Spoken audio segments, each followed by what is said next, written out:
What is happening with those people who have failed the exam? Are you considering maybe having them take it again? You know, giving them the opportunity maybe to try again? Thank you. Okay. Yeah. Sorry, thank you. I would take another one, Ethiopia. Thank you, the Nigerian team. It was a very nice presentation as well as a very great experience sharing for us also. My question is, as you know, the most common core pillars are for AMR tackling is addressing the antimicrobial stewardship, infection prevention, as well as the diagnostic stewardship. But when you are presenting in your slide, I didn't see or missed the diagnostic stewardship pillar under the AMR technical working group. So your governance structure, how can address that, the diagnostic stewardship? Thank you so much.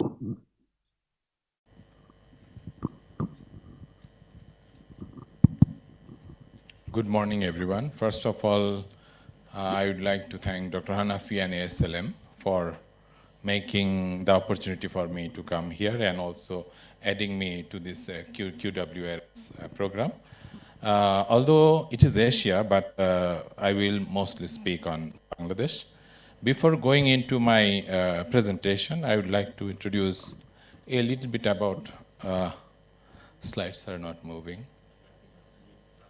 Now. Thank you very much, IT team. Yes, so I will briefly introduce about my organization, ICDRB.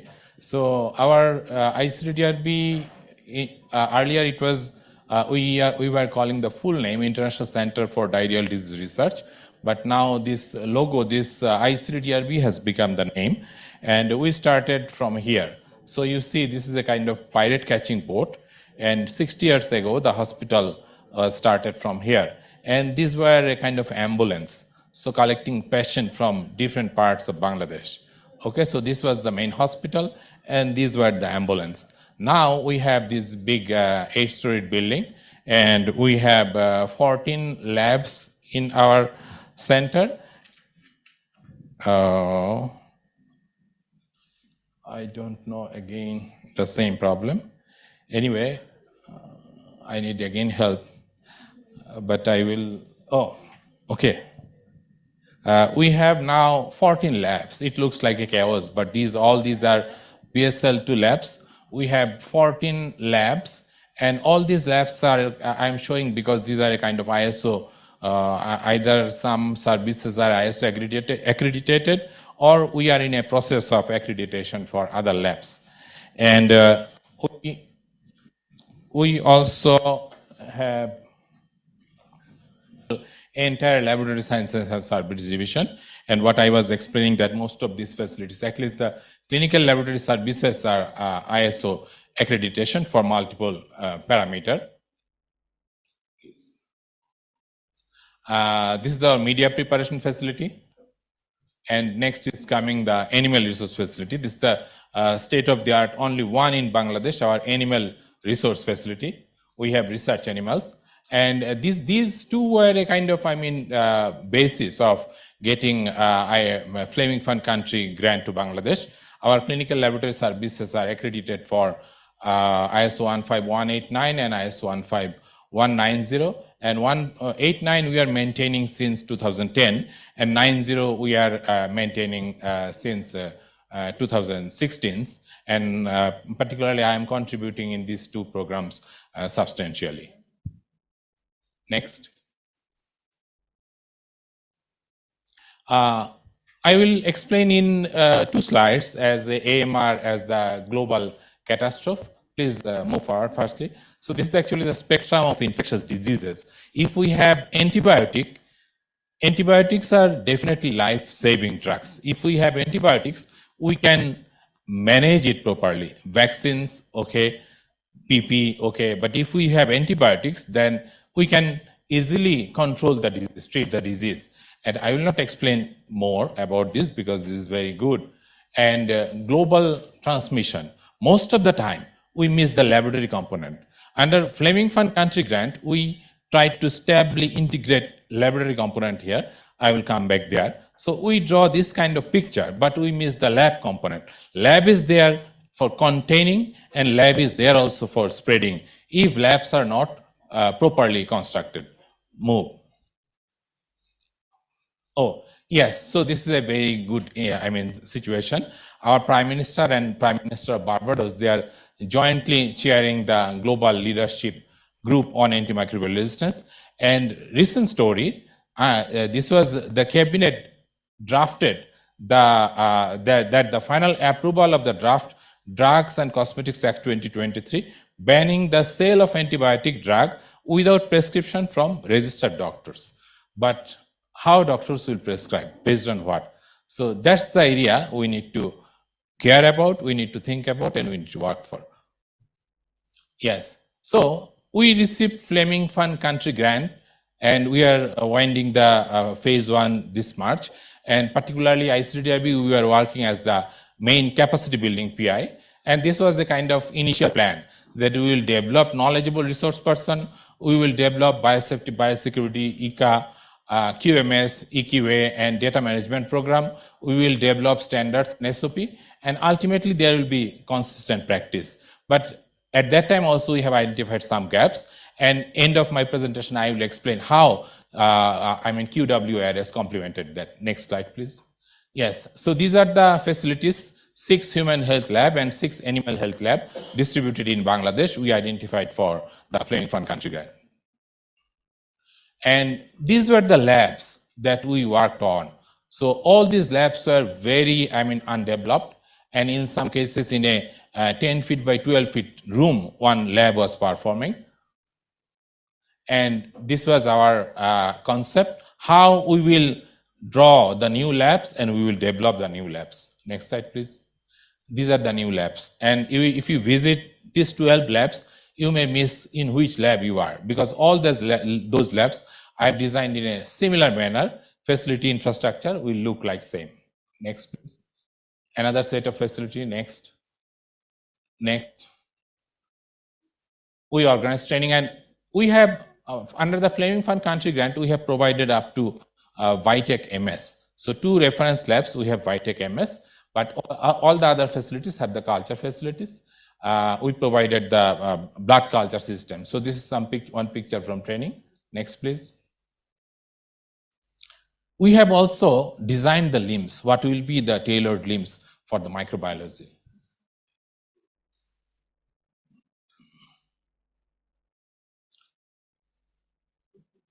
We have also initiated ECAS, and we have a plan to establish NECAS also. Yes, so that's what the lab we have contributed. We have incorporated here the lab component through our country grant, and also QWRS supporting that. Yes, current situation is like that. Single facilities, they are developing some data. Okay, and how much this is contributing to prescription? Only, briefly, very simple, not in a significant way. But what will happen? If we have a lab network,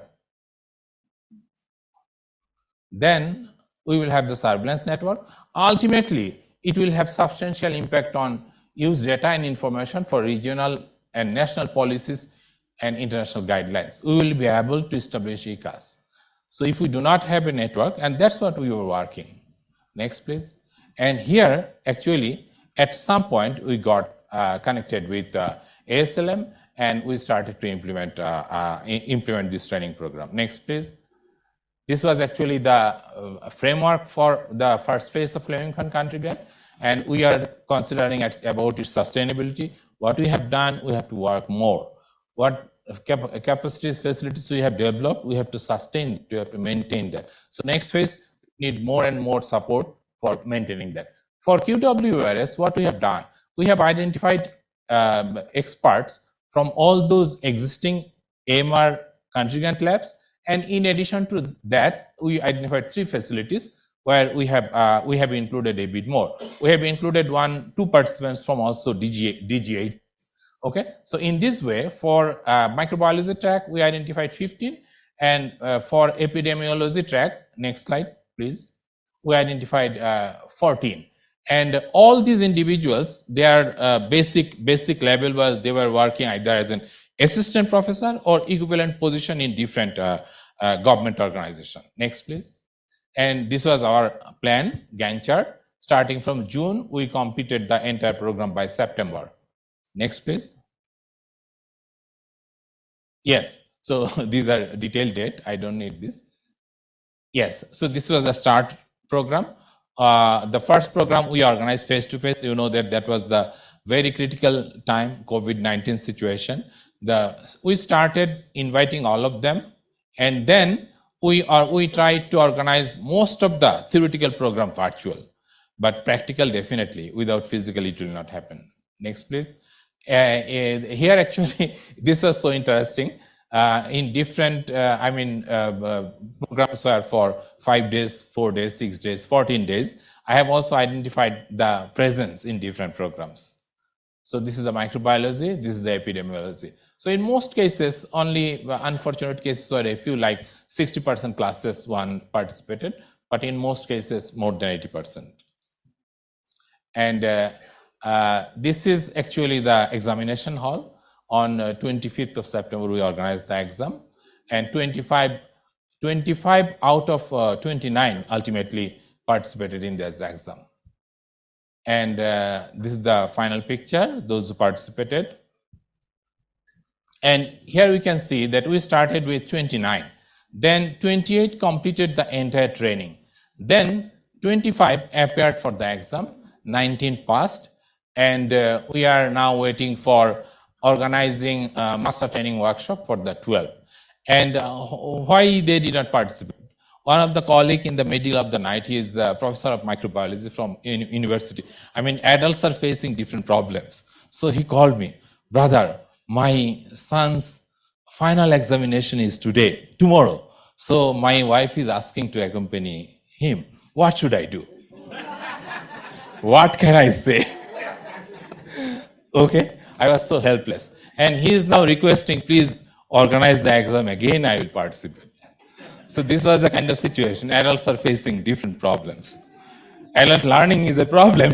Adults are facing different problems. Next slide, please. I will conclude my presentation in a few slides. So this was actually our sustainability plan. We will continue training, developing SOPs, we will organize program, and ultimately our program will sustain. Next. Yes, how QWR is complemented. So I was discussing with one of my supervisor at that time. We were unable to organize training face-to-face due to COVID-19 in many cases. So I was a bit disappointed. What will happen? And at some point, then the proposal for QWRS came. And we are thinking that those areas we were missing training, it was a kind of 14 days lab training. We could not organize that. And right time, this program came to us. And this is, it's a kind of, very good handshake. This Fleming Fund Country Grant and QWRS complementing our total program. Next. Yes, most of the time we receive support from North. South-South collaboration is rare, okay? And we can distinguish very easily with colors. And this QWRS, next please, supported us for South-South collaboration. And we are changing our colors also.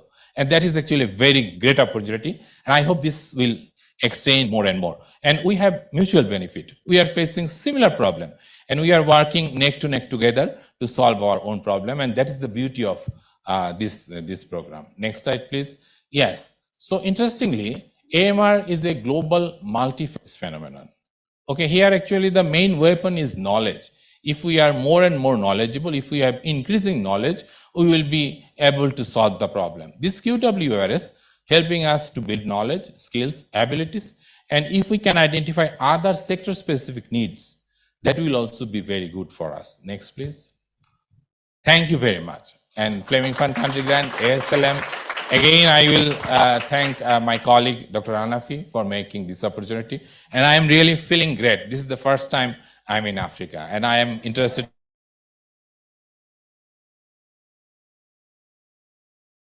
situation. I was different countries in Africa. I was organizing training. I was in Nigeria. I was in Somalia. I was in Cameroon. I was organizing virtual training, biosafety training. And I am interested. I was thinking to visit those countries, but luckily I am here first in Kenya. Thank you very much.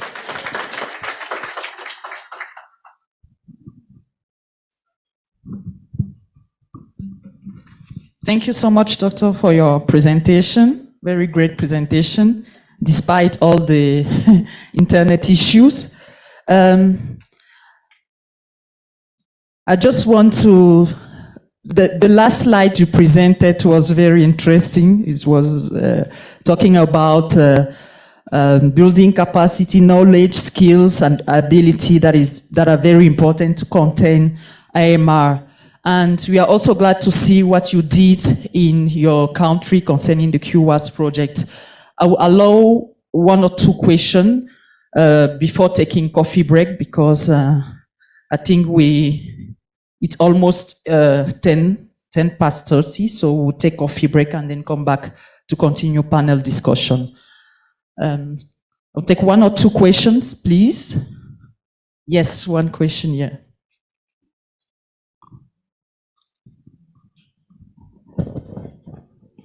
Thank you very much, I think, for excellent presentation. And I would like to know that Asia is more strong certification and professional licensing.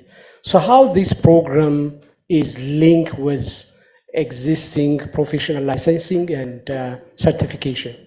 Thank you. Thank you so much. We'll take another one. Yes. Thank you for the excellent presentation. And if you can allow me to make it a two-pronged to actually also address Nigeria. But for now, Bangladesh is also one of the, if I may call it, pharmaceutical hubs that we have. So I'd be interested to know, apart from the question that has just been asked, I haven't seen sort of a regulatory aspect being tied into that. And if you can allow me to, I remember the question when you asked whether we have a question for Nigeria. I just was wondering, Nigeria is very similar to Kenya in terms of the federal governance when it comes to health, I think. I could be wrong.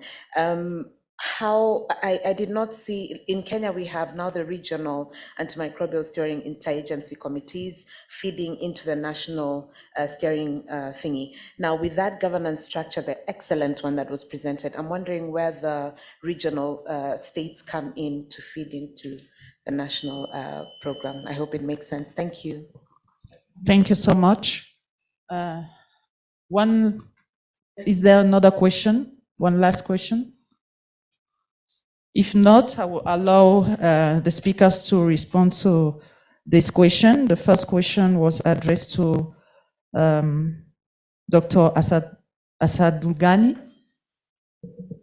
Yes. Yes. So regarding licensing, or that we are not working in that direction right now, but in our entire program, we are involving the body, the top management, DG Health, and we are implementing everything through Director General of Health Services. And in case of animal sector, Director General of Livestock and certification, nationally. Thank you very much. Okay, thank you. Does it answer your questions? Not? Okay, maybe we can discuss later on, or you can clarify. Yeah, sure. You can repeat your question. Maybe I missed some. Okay, I was just wondering whether you face challenges in terms of the. Okay, let me rephrase this. In terms of the quality of the medicines, antibiotics in this case, that you have within your health, the pathway that you showed that now links the diagnostics and the clinical. I did not see an aspect of you engaging your regulatory body, and I was wondering whether that is in the pipeline, or it's, you don't need it really, that it's a strongly regulated system, because in Africa we tend to have issues with our quality of antibiotics, them being substandard. So even if you have a strong lab, diagnostic aspect of it, then maybe what is being given to our patients is not really what should be given. Does that make sense? Oh yes, actually regarding the quality of medicine, I think we are in a better situation. We have the drug ministry of, DGDA, Drug Authority. So they are managing it very nicely regarding the quality of medicine. If you ask, I can assure that. Okay, thank you. Is there another question from Nigeria? Yeah. Thank you. Yes, in Nigeria, we run a federal system, and health is actually in what they call the concurrent list. And that means that, different levels of control, sometimes by the federal government, some aspects by the state government. For the AMR program, what we're doing is exactly what you see happening at the national. The national is now supporting and mentoring states to set up the exact same structures at the state level. So we have already states like, I don't know if you know the states in Nigeria, but let me mention it so that people can hear some states in Nigeria: Kebbi State, Borno State, Enugu State. Right now in about 3 or 4 states, we have set up the exact structure. We have supported them to set up the exact structure you have at the national to mirror what they have at the state now is mirroring what we have at the national. But you'll agree with me that you wouldn't expect them to have the NAVDACs and all that in their MRCC. So their AMR working group, they don't even have an MRCC, it's a technical working group. So that technical working group will be One Health and will take into consideration the resources of the state. And our hope is that all the 36 states, including the FCT, will have the same structure. Yeah, thank you. Thank you so much for your question and for your answers.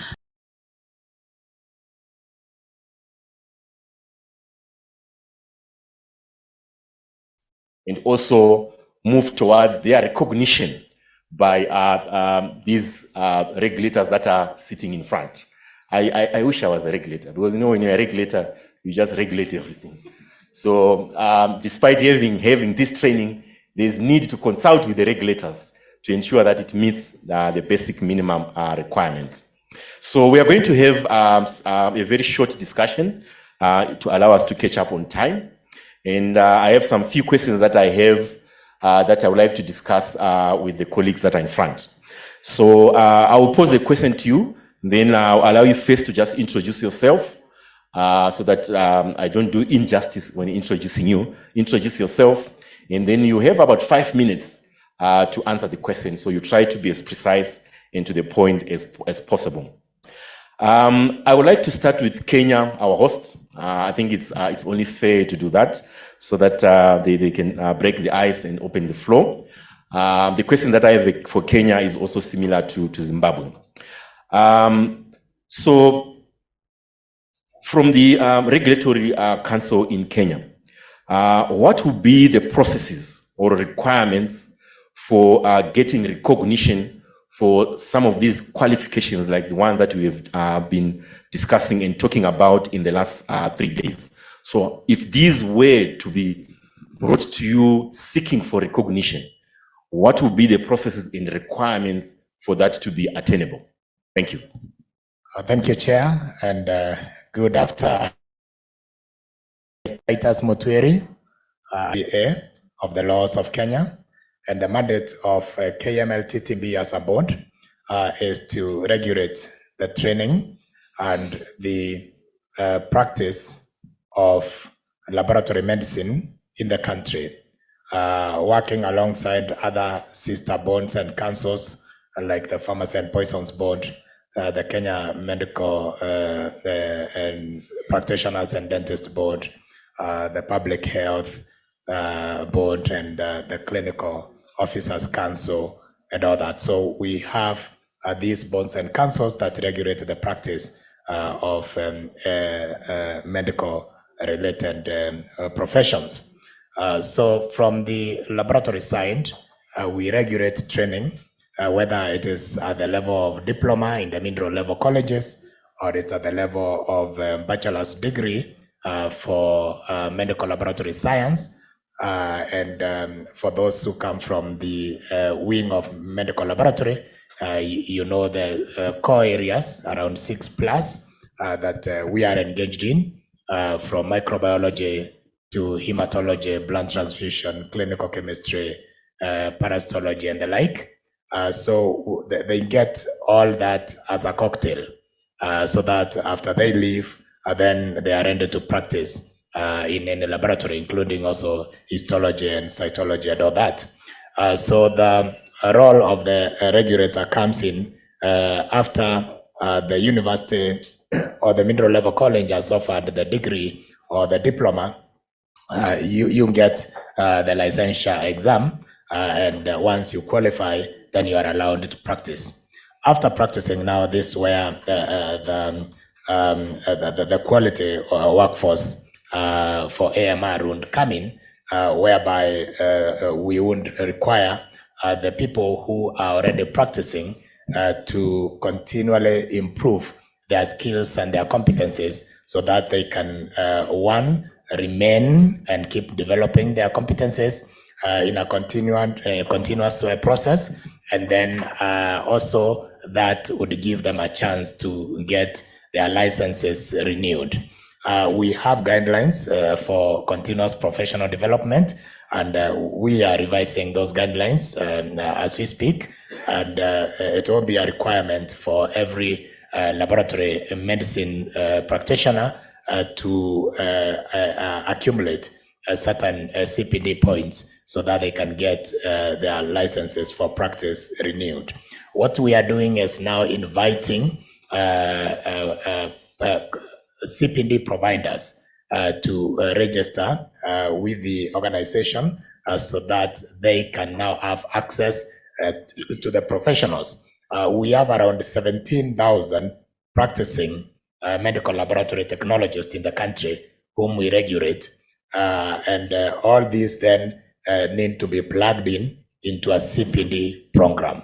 So ASLM or through the ASLM Academy, just like any other provider, would then come in, register. But the good thing with ASLM is we have started some very cordial relationship that I can call maybe close working cooperation that will help us engage in this process in a very smooth and seamless process. But if it were to be like any other, then ideally is coming, registering, and then we look at what you can offer to the professionals in the country, and then you engage into providing the CPDs, and we shall use the points that you will award to them to help renew their licensure for the following year. Thank you very much. That's a quick follow-up question. So the first step would be to approach the council and get registered. Now, when you are registered, what are your considerations in terms of looking at what is being proposed, how it can then be included as part of your CPD program? So what are the steps then that follows after registration to make sure that whatever qualification that you want to bring in can be recognized by the council? So the provider, ideally, thank you for that question, Chair. The provider, of course, will come with a structure of how they operate, and then we look at that structure. We look at the qualifications of the people providing the program. I'm now giving it as an umbrella thing for everyone, not really ASLM only. And after that, we would then get into a cooperation agreement, because we will require to know to look and assess and approve the kind of the CPD that the provider is providing to the professionals. And once we are certified, then we would license the provider to provide the continuous professional development program. And we would then link, of course, different providers would probably get it differently, but we would link, if the provider has a portal, we would then link that with our e-platform, so that they can be able to reach to the professionals who are taking up the program. Thank you very much. I think that's very clear. There's need to approach and get registered. Secondly, after that, they will then look at the structure, the modules that are being offered, and how this is being offered, and then go to some sort of an agreement in terms of cooperation, and then they can then have access to the 17,000 plus constituents that we have. So thank you very much for that. I think this is very useful and informative for as we plan going forward. So to Zimbabwe, the same question. These courses that are being offered, what are also the processes and steps that one would follow to have them recognized by the regulatory council in Zimbabwe? Yes, good morning. I can lend you this. Good morning. My name is Agnes Chigora from Medical Laboratory and Clinical Scientists Council of Zimbabwe.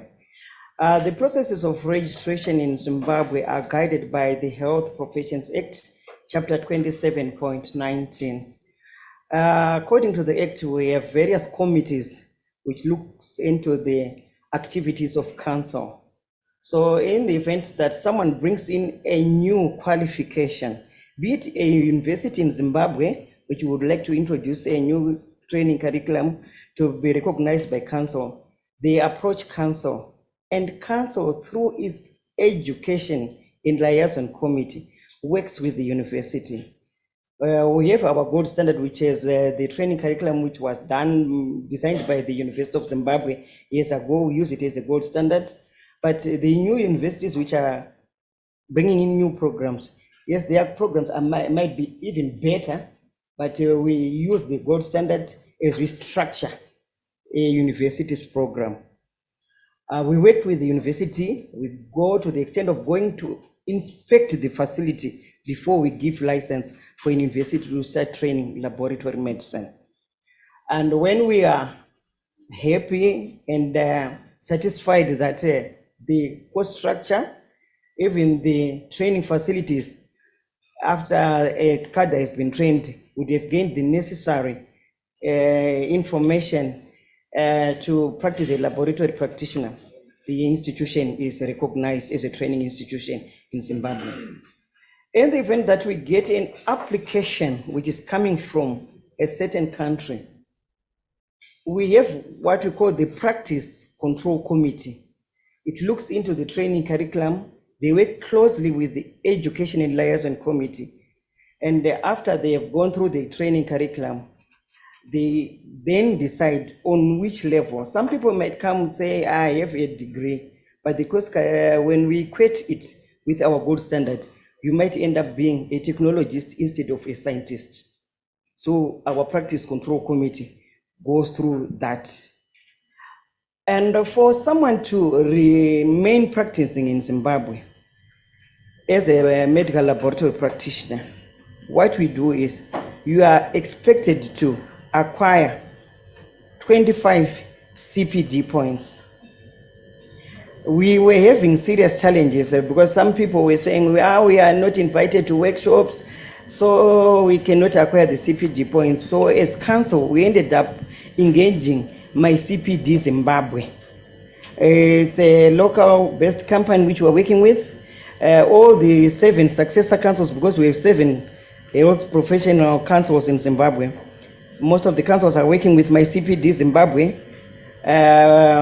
We have come up with a program whereby our scientists, they join, and once they join, they get a course content which they read, they write exams, they get CPD points. Nevertheless, other than that, there are certain members who gain CPD points from activities outside the My CPD Zimbabwe. So we use our Education and Liaison Committee again to assess whatever has been done during that activity, and then link whatever is done to My CPD Zimbabwe, so that, because our practicing license lasts for 12 months, so by the end of November, everyone should have acquired the 25 CPD points.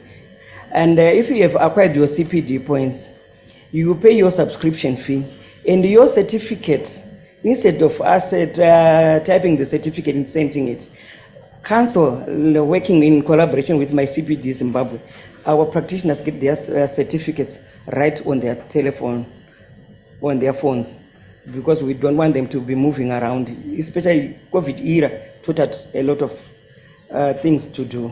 So this is how we are doing it. You have to do it through my CPD. You get your CPD points, you are renewed. And there are certain qualifications which might crop up. Remember, in Zimbabwe, we have a course for rapid HIV testing. There's need in the country. There was need for us to have a cadre like that. And we, as council, we work in collaboration with our ministry and the other regulators. We zeroed on nurses during that time. We want a situation to even do anything on a human being in Zimbabwe. When it comes to human specimen, someone has to have a valid practicing certificate. This is the reason why we work with other regulators, and during that time we zeroed on nurses, and we trained nurses to do rapid HIV testing. We come up with a curriculum, and we work together for a specific need.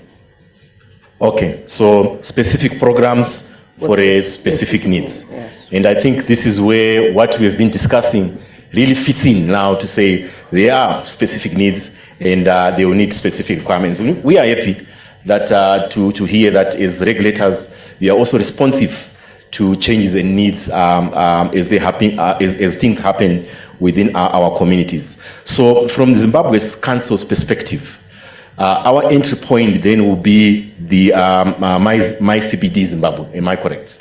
Yes, for continuous professional development, yes. It's my CPD Zimbabwe. Okay. Okay, thank you very much. If anything, we'll come back to you. Let me go to Eswatini. The council in Eswatini has been in operation since the 1970s, so a lot of experience that we have there. I would also like you to briefly describe to us and to the audience how your CPD point system is structured within your council. Thank you. Good morning, colleagues. I'm Dr. Priyani Disanaika. Thank you. I'm the Registrar of the Medical, Dental and Allied Professions Council. You know, in many ways, Eswatini is a unique country. Our population is actually 1.2 million. So it's like one of your provinces, right? So in a way, we are privileged that all our professions are under one umbrella, so that you don't have to work with too many councils at the same time, because each council is unique and they have their own professional standards. So our structure is that we have a board, then we have the technical committee for standards, examinations and medical internship. Then we also have a CPD technical committee.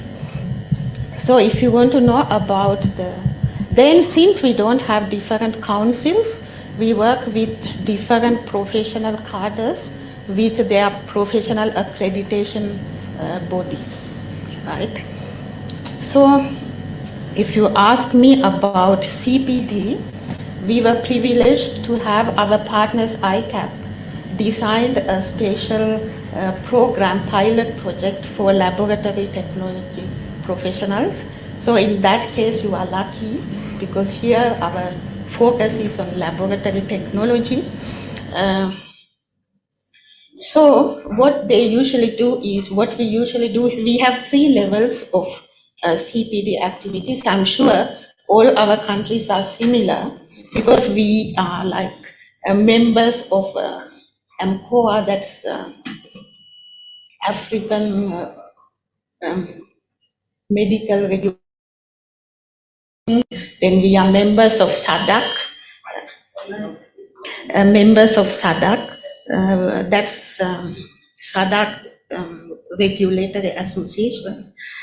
So I think our standards are similar, because we are actually with Kenya and Zimbabwe and all of you, most of you in these forums. So the levels actually are similar.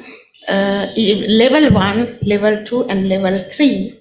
Actually, I was given that microbiology track has 7 modules, which goes on for 25 days. So it's a 1-month program.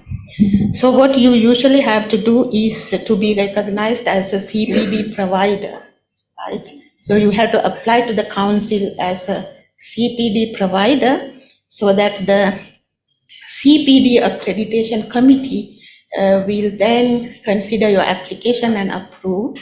And most definitely they will approve because it's actually a valid case. And then I think then in that case you will be at level 2, because level 2 says level 1 is the activity which does not have a clear outcome, but it's just lectures or word rounds or some training programs. But level 2 has a definite outcome. They will get an exam and a certificate, but it would not cover the whole number of CPD units for the year. But level 3 is the structured learning by universities, where you can get a diploma or a degree, where you study each structured learning throughout the year. So that's where we are. Okay, thank you very much, Eswatini. I think it's also very clear and quite useful information that in Eswatini, everyone is under one umbrella, which is your allied, your dental allied, something like that. And you have different committees that you have set. And if one were to approach and seek maybe recognition, this will also be working through your professional accreditation bodies. And you have highlighted also that within your CPD, you have 3 levels. So depending on the course content, the duration, then you then decide which level this may fall into. So I just want you to revisit maybe one thing. The courses that are being offered here, like you've explained, we have the epidemiology track, which has got 6 modules, and it's offered over 17 days. Then we have the microbiology track, which has got 7 modules and being offered over 25 days. So where would this fit within your levels of CPD, where you offer your CPDs? Okay, thank you. Actually, I'm not really in a position to tell you, score the modules and tell you, but I can see that it falls under level 2. Level 2. Where they can at least get 50% of their CEU units through this course. Thank you very much. So very quickly, before I start opening for questions, I want to come back to Zimbabwe and ask you just a follow-up question. I think you have described to us the process on how to get recognition. We wanted just maybe to very quickly to hear from you how feasible it is to register an additional qualification and how will that work? Because we believe this is probably the route that we may want to take. Yeah, in Zimbabwe, what we do is we receive the syllabus of training. We take it to the Education and Liaison Committee of Council, where they will deliberate on the course content. Some courses you might see that it's say it's going to be delivered in 5 days, but the course content is huge. So our Education Committee will look into it and then advise the Practice Control Committee. And usually when we talk about such trainings, remember I told you that at times we come up with programs specific to the country's needs. Here we have a situation whereby we can't say put it under CPD, because CPD after 12 months is done and buried. But we need a class of people to continue offering this service. So our Education Committee usually responds to the needs and refers to a Practice Control Committee. I am of the opinion, because I've been deliberating, talking to the Education Committee members whilst I was here, and even the Chairman of Council, we are contemplating using it as recognize it as an additional qualification. And for someone to enter into that program, they have to be already registered on our Medical Laboratory Scientists General Register, which means they are degreed people already. Thank you very much. I think this is very, very, very, very important because, as you mentioned, CBD points, you gain them, and then at the end of the year, they expire, and then we have to come back again with additional training. But here we are looking at establishing a long-standing recognition and qualification, and we are excited to hear that there is that possibility of recognizing this as an additional qualification that one has, and will continue to seek additional registration and CBD points during the course of their practice. So I think to our technical teams, I think this is very, very important point, and we can see how we can leverage this across the other councils. So lastly, I want to come back to our host. Since you started, you then close our session from the perspective of our panelists. As a follow-up question, I know with our deliberations with you outside this meeting, you have also worked in a university as a lecturer. And one of the things that we are thinking long-term is to say, how can we upgrade some of these qualifications that we are offering to something that can be recognized and appreciated more in terms of options of joint offering of the course with universities and also joint certification with the universities, where possibly there are options where there is a place where this can be launched or landed, and then work with the university for joint offering and joint certification.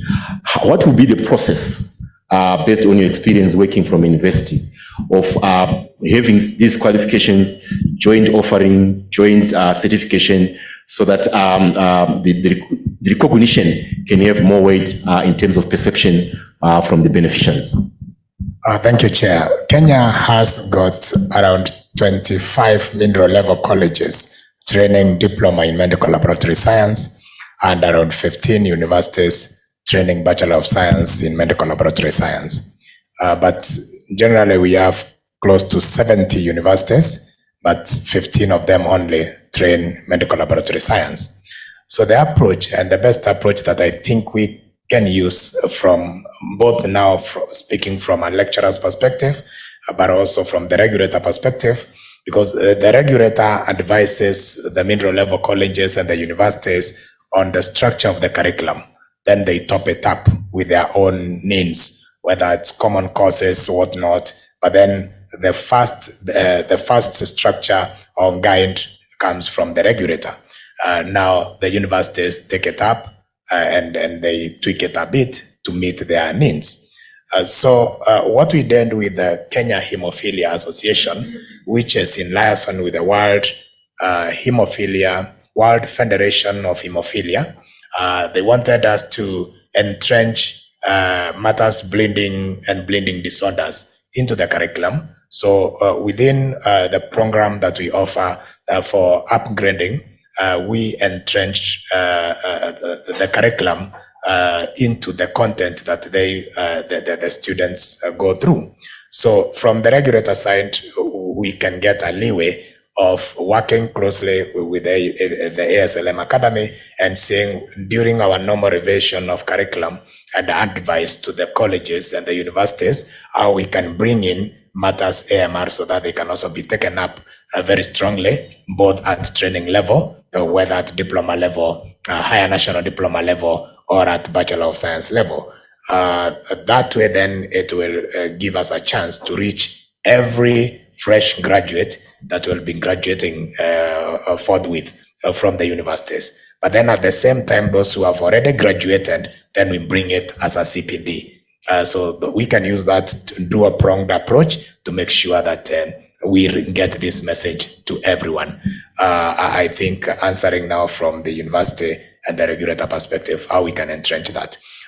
For those who have already graduated and working in different other laboratories, because there are some who graduated with a degree in MLS, some went to histology, others went to parasitology, others are in microbiology lab, others are in clinical chemistry.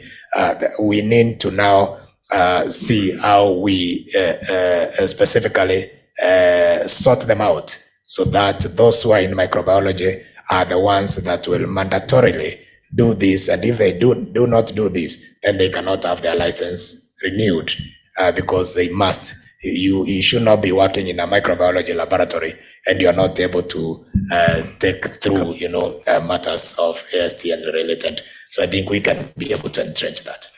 Thank you very much. Once again, it's exciting to hear that that option and possibility for joint offering and entrenching some of these into existing curricula within university is a viable option.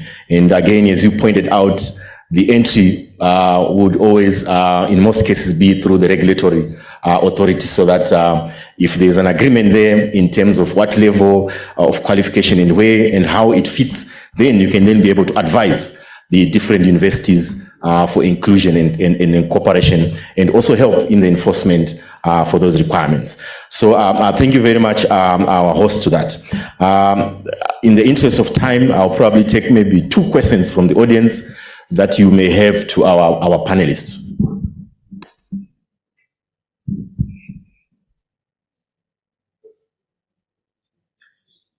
There's one question from Patrick. Any other? Thank you. So we'll take the question from Patrick and then we close. Thank you very much, and thank you, the regulators. My general question is how can we sustain this collaboration beyond a partner or donor funding? What examples have you had where such a program has been incorporated in your national training programs and has been taken over by universities, institutions, and you as regulators? Thank you. We have maybe one representative to respond to that. Should I try? Yes, thank you. It all depends, but let me give a general example. Look at the advent of HIV. Before 80s, there is no university that was studying HIV as a unit. But now when HIV came and became a problem, then every university, every student, I hope so, even it's the same as it is in Kenya, every student who graduates in the university has done one course of either 3 hours per week, amounting to around 45 hours per semester or 60 hours per semester, with a qualification in HIV, regardless whether you are taking business courses or hospitality or medical programs, you need to go through that. So entrenching some of this into the curricula is the best way, because curriculum will keep on, then after the donors have left, then the curriculum will still be alive. Thank you. Thank you. So entrenching it into the curriculum through regulatory councils is probably one way for ensuring continuity and sustainability. Any examples from Zimbabwe, Eswatini? Yeah, in Zimbabwe, it was the advent of HIV as well, and TB microscopy. We ended up training microscopists in Zimbabwe. It was donor-driven. It came through WHO. And we now have a TB microscopy training program which we did, and then we added other courses. When we at the moment, those people are now medical laboratory assistants. They are doing much more. But we started with a small program, and we came through council, and we are at where we are now. We have medical laboratory assistants who do quite a number of simple tests in the laboratory. Thank you. Your mic close. We also have 2 universities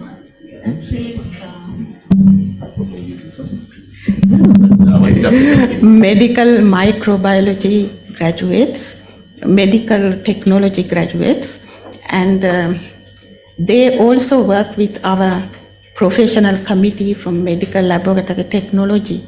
So they recommend from time to time which should be incorporated into the curriculum. Then about donor-driven programs, when I mentioned ICAP CPD program for medical laboratory technology, we have incorporated that program into all other professional groups so that we continue. Yeah, so there is continuity. Thank you. Chairman, thank you. Something?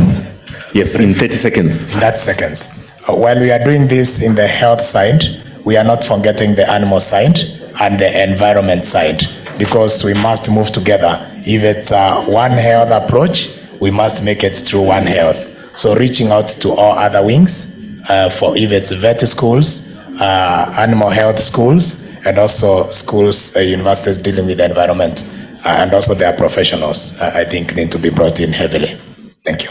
Thank you very much. An important point that you bring there, and the qualifications that we are talking about have really taken that into consideration. So in summary, I think it's clear from what our regulators have indicated that yes, they are all of them guided by policies and guidelines within their regulatory mechanisms. And whenever we have qualifications that we would like to bring in, the entry point is always and should be through the regulatory authority. And there are several ways that this can be done, either through use of CBD points, which have a time period which they are valid, but most importantly, for ensuring that there's continuity, there's also the issue of additional qualification that we considered.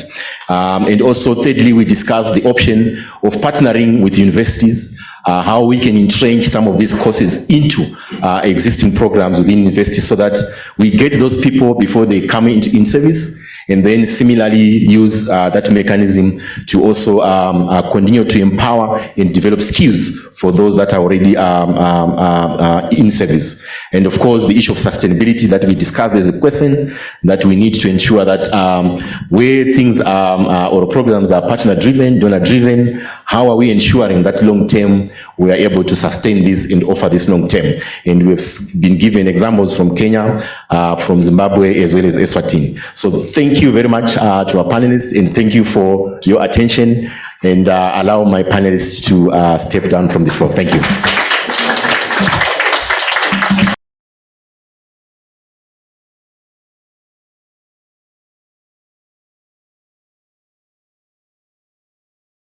And I will invite Anafi to present what we are expected to do during this group work session.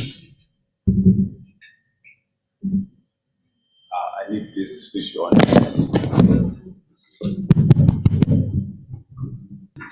Okay, I think it's still in the morning, so good morning once again. Just a few minutes before the morning ends.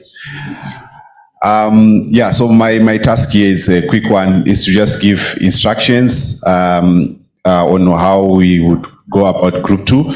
Basically, we just want to learn more based on the discussions that we've had. This looks like a multiple, that like a lot of questions, but this, I mean, there were so many questions that were coming through. But basically, I think it's about 2 or 3 questions there, but they've just been broken down to just get a good sense of what you feel about many of these things. I'm sure you already have questions around this area, but we want to know, like what has been said earlier on. We didn't get 100%, and naturally, many people don't. In many exams, people don't get 100%, right? But ideally, we want everyone passing. Maybe some people didn't pass, some people dropped. So we want to go back. Should we go back to the selection criteria? We just want to hear from you. What are your thoughts based on all this, and also thinking about how we are moving forward? Should we be zoning to a certain group of people? Maybe we selected the wrong people. Maybe people didn't really understand what we were going to do. And then some of them, along the way, they realized, this is not for me. I can't be doing calculations for epidemiology, those things. So they decided to, the natural thing is, if you're not in your comfort zone, you just simply drop. But these are resources that are already going. They could have gone to. So we just want to hear from you. And what do we want to do really? I think, who are we targeting? Right?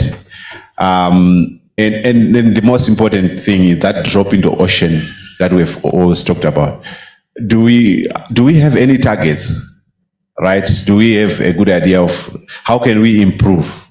So there are many. This is just a list of questions to guide, but we are not saying just give us your most important, I think, concerns coming through. And how do we better coordinate at country level? We were talking about activities in the country grant, doing training. The regional grant is also coming to do training. Have we managed to really identify exactly what's happening? I think Dr. Wande tried to give our perspective. And so we wanted to hear what you think. And it's not only the country grant, there are many other actors in the country that are also trained. We have been approached by many other organizations that we heard you are doing cures in this way. Can we be able to partner and make sure that we deliver something similar to? So we are already seeing other grants funded by other agencies trying to work together with us to try and do one thing. And I think the other one, I just put it deliberately, it's a very difficult one. How do we retain the people that we have already? Now, the second one is the most important one. Basing on the last two discussions and the example that we got from Nigeria, we would be interested, I think, in your discussion, I think after the combined discussion, at a country level, just a rough idea of what you feel would be maybe the best way forward. Nigeria decided to use NICWAS, and they identified the Nigeria NCDC as a potential organization that would be key to drive that. Maybe the colleagues from Tanzania have a university in mind that they have. So we just wanted to get a rough idea from you. So during the feedback, maybe we may randomly ask a few countries. If there's enough time, we can ask everyone to give us that rough idea of what are the thoughts. Obviously, we would need to have that sustained, dedicated discussion on that, but maybe we could have a rough idea of where we are starting. So where are we going to be doing this? The groups remain the same, but I'm told that there is a change. I don't know whether this is a promotion or demotion of Group 1, but yeah, you will be the judge. But I'm told you have to take the elevator and go to the lounge area. You know, when you hear lounge, yeah, at the airport, you know, you hear lounge. Yeah, so I don't know whether it's a promotion.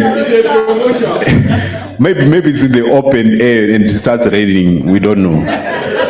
Okay, so Group 2, as usual, Nakuru, Naivasha, and Group 4, Turkana.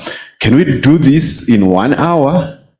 I know it's a bit difficult, but we want to try and catch up, you know, the issue of doing the impossible. I know we can do it. So can we try and do that in 1 hour? I left my phone that side, but by the time I left, it was 1:45. Please just don't tell me that I've spent more than 5 minutes. I didn't spend 10 minutes here. Okay. So can we be back here by 1? Yes. Okay, by 5 to 1. 5 to 1. Okay, thank you, Asante.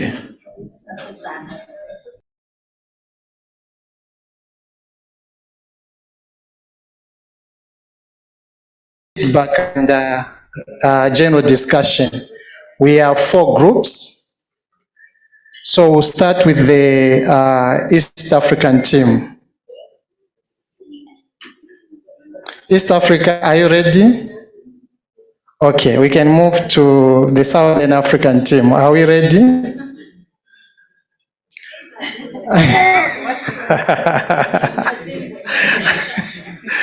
Thank you.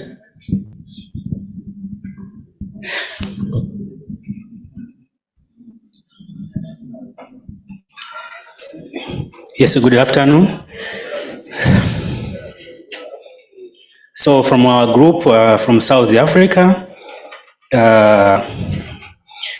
we come with the following. On the issue of the first questions was how can we improve on the current course delivery? So we have the issue of to modify selection criteria for participant. So this will involve both in-service staff working in all aspects of One Health to have the best, who have the best background on One Health to be involved on the selection. And the minimum requirement should be set, especially in educational level. And for group suggest because of the issue of the materials we being taught in the program of course. So master's degree was mostly preferred for trainers to be selected as one of the criteria. Also, in service cadres and the best practice of AMR in approach, make changes on the practice it required in the countries to be done. And the need of applied need to be applied, the applicant should be applied. So that to make the accountability and to choose for them who are ready to engage in the program. To review the curriculums and the focus on the large, on the targeted groups, especially for the pharmacy, maybe pharmacy perspectives, for epidemiologists, etc. And another thing which has been added on the modifications is arranging exams as a pre-entry exams and to provide a certificate which have been also identified by the regulatory bodies in country-wise. The models on how to improve first of all, involve training institutions is very important, especially for academic institutions like universities. And to integrate these programs in the curriculum, it will be better for long-term planning. But also to train them because of the good background in the training, which will foster the easiest way of transfer of knowledge. Involve the regulatory bodies, especially for accreditations of this course, and to own the programs in country-wise. Develop the modules based on the categories of the personnel which involved in course. Especially, we know that the modules are somehow complicated to low cadres like technicians. So to have the modules which will focus maybe for technicians, scientists, or those who have master degrees, for better delivery and understanding. Needed to have the different curriculum, different cadres, as I said before. And we have to focus also in one healthy aspect, not only human health. Sustainability is one of them, is incorporate the modules for degrees or CPDs from the professional bodies and in service OPRAS, that is appraisal programs, which will make them to be responsible to see the value of this program. Regional bodies and the country's professional bodies to be involved directly, especially for this CPD which is being provided to be identified and to be accredited also. Mentorship improvement, use of the trainees, graduates and the fellows who have been trained to be involved for sustainability difference project. Let them to be involved directly in difference project. One of the will make them to be involved to see they are being valued. And this will be better for quality management systems and the quality assurance programs for One Healthy. And the retentions of the trainees, we have to recognize them through the professional bodies and consider the qualifications attained from the course in a professional cadres and in professional cascade on how to be promoted in a promotion cascade, even to be given some positions in health sectors for both animal and human health and the environment. And also to invite them and involve them in different projects, like writing the guidelines or different vertical programs. This will lead them to see how they're being valued and to be directly involved in the project in the country level and even in the regional level. Add-ons, from the group, especially from our chairperson today, so improve training models. And the online models was very complicated somehow. So we have to look back on how we're delivering of this material, especially in course, to improve them, to make somehow familiar with the environment, languages, Sometimes we can have on-site training for short term for those who trained, especially for their universities or institutional bodies. Prepare a blueprint which will show from the criteria for selection to certification.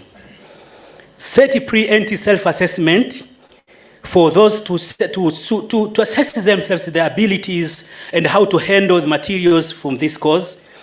And also in the post-assessment after QASI course. Madam Chair provide us a message. And this is because of her expertise. She said that QASI is a great and a marvelous program. And we have to look forward to integrate in our systems country-wide. That will do more and engage more people in one healthy approach, what will ensure outstanding sustainability. I submit. Thank you so much. Can we have the group which had West Africa? If you can come on to your presentation. Thank you. You mean the French one? Yes. Yes, the French one. Okay. So I'm going to give you the summary of what we did in our group. So regarding the first question, how can we improve the current course delivery? So first, before answering the question, we needed to have some indicators. So what we did is like country by country. We look at some indicators in order to come out with some solutions. So we look at the rate of dropout. For example, in Gabon, the dropout was around 30%. And the main reason for the dropout was that the people that were selected were, some of them were non-civil servants, and most of them had a lot of different occupations. And there were people that the original administration could call them at any time from some urgent method, so they had to leave. So that were the main reason for dropout. And then we look at the success rate. In Cameroon, the success rate was 72%. In Gabon, 47% around, and in Senegal, around 54%. So regarding the success rate, we look at the level of people that were enrolled for different training. So, for example, in Gabon, the minimum requirement was a master's degree. In Cameroon, a BSc degree, and in Senegal, we had also a minimum of an MSc degree. But when you look at people that were enrolled, you had a medical doctor with a postgraduate degree in microbiology, pharmacists with postgraduate degree in microbiology, and you even had people with PhDs. So that does not, the level was quite good. So that does not explain that low success rate that we observe in two countries, namely Gabon and Senegal. So what we say is that candidates need to be involved in routine activity of surveillance and diagnostic to be chosen and to be enrolled to the QAS program. That is essential. The academic degree on its own is not enough to choose someone to be involved in those programs.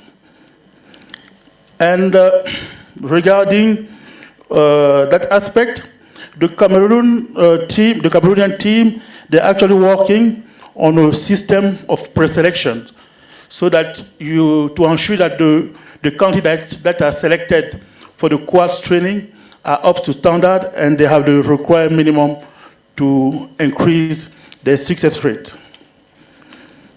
The second question was the question about the sustainability of the program.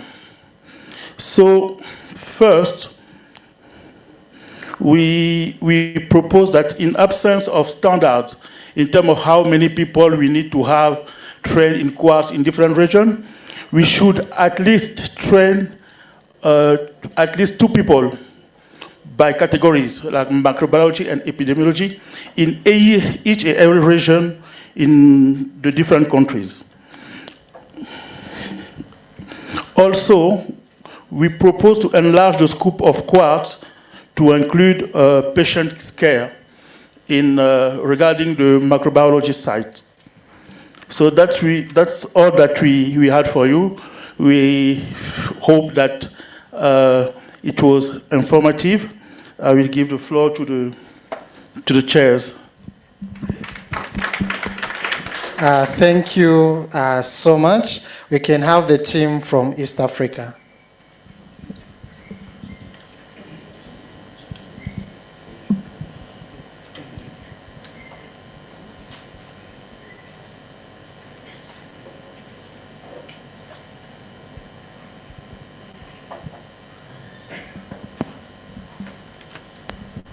Thank you. For the East African team, first we went through the lessons learned. It was noted that senior administrators and people in managerial positions at ministry level were dropping out more than the people at the lower level, mid-level. Then we had high dropout of One Health professionals, especially the animal health. And then we had fewer epidemiologists and then very many microbiologists involved. How to improve the current course delivery? Perhaps the suggested level was diploma, but the countries were left with the decision of determining the level. One Health approach was encouraged. And then to include epidemiologists, it was suggested that we include clinical microbiologists in the epidemiology track. Modifications to be made, bring on board more partners, and here we were very privileged to have the AMREF team looking at the experience in capacity building. They offered training space and to help in pooling resources. And then it was also overly emphasized that we should involve the case management teams, that is including the nurses, the doctors, clinicians, that is the ID clinicians and IPC, but also to bring on board environment, agriculture, and wildlife. When it came to, this was the biggest point of discussion, retention of trainees. We discussed that we can pick lessons from programs like the FETP, where there is a lot of monitoring of progress. It could be quarterly, it could be monthly, and then including members from the allied or professional bodies so that they can award CPD. Then letting the qualification build the person rather than the country capacity. So it was suggested that we involve institutions of learning so they can offer a qualification that can earn somebody a professional growth in terms of the country's capacity. Then it was encouraged that we use previous fellows to motivate or mentor. And then showcasing alumni, and it was suggested that in a conference or in a meeting like this, an alumni can come and showcase what they've done so the others can really pick a leaf. And then it was also suggested that you can encourage the fellows, so the trainees, to develop a project either within or outside. And also, as a pre-entry qualification, the trainees should know something about the NAP so that they can align themselves towards achieving the. But also, there were suggested interviews at country level, at entry, and maybe at exit to learn why. Then also how to prevent the dropout. It was suggested that can we make the program shorter but more intense, though this one, it was a can of worms. Some people are not for it. Then remuneration also came out, as if you can remunerate them maybe with a stipend so that they then closer engagement and monitoring, then systematically selecting trainees from sentinel sites and national public health laboratories, and then finally, bringing in the issue of the diagnostic stewardship aspect. We should have an all-inclusion where we have linkages with the vet doctors, the human doctors.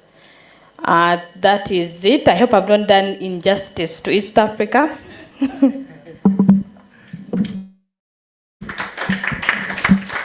Thank you very much, East Africa. Can we have the last but not the least group to come and do their presentation?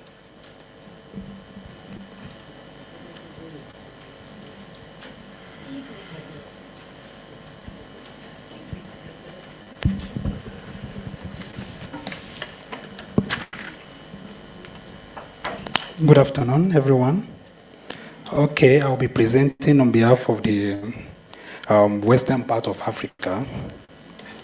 So, before we commenced our discussion, we also tried to look at the outcome of the phase 1 of the course, and then we saw the performance of the people that participated, the people that couldn't make it. And then we began to see areas that we can improve on in terms of commitment. So the first question was on selection criteria, and then we got information that there is a selection criteria from the onset, but it can be improved upon. And then areas that it can be, we can improve on that is in terms of adequately communicating the areas of requirements to the participants or people we are our target audience, and also securing participants' commitments and willingness even at the onset, and that will also inform their motivation towards the program. And also it will also be based on a need-based strategy. Need-based strategy. It's not just coming to impart knowledge, but it's a knowledge that will be translated into action. And then we also talked about pre-selection engagement of participants, and which can also help highlight clear time and the demand. So we also talked about the One Health, and this is to include, to make it all inclusive, to include all the sector, agri, human, and then environment.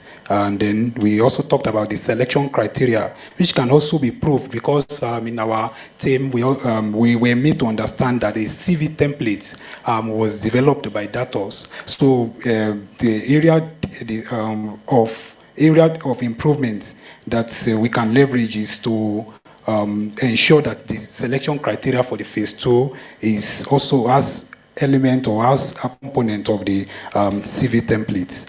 So for the B parts, the goal of the training, talking of the target audience, so we also said that the target audience will be based on the needs, and the map that was conducted at the phase 1 will also inform which target audience and which target audience that will be needed.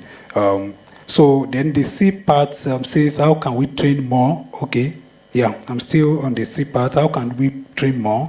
And then we talked about the fact that this is also, it varies with country, and then the needs assessment would actually help a lot.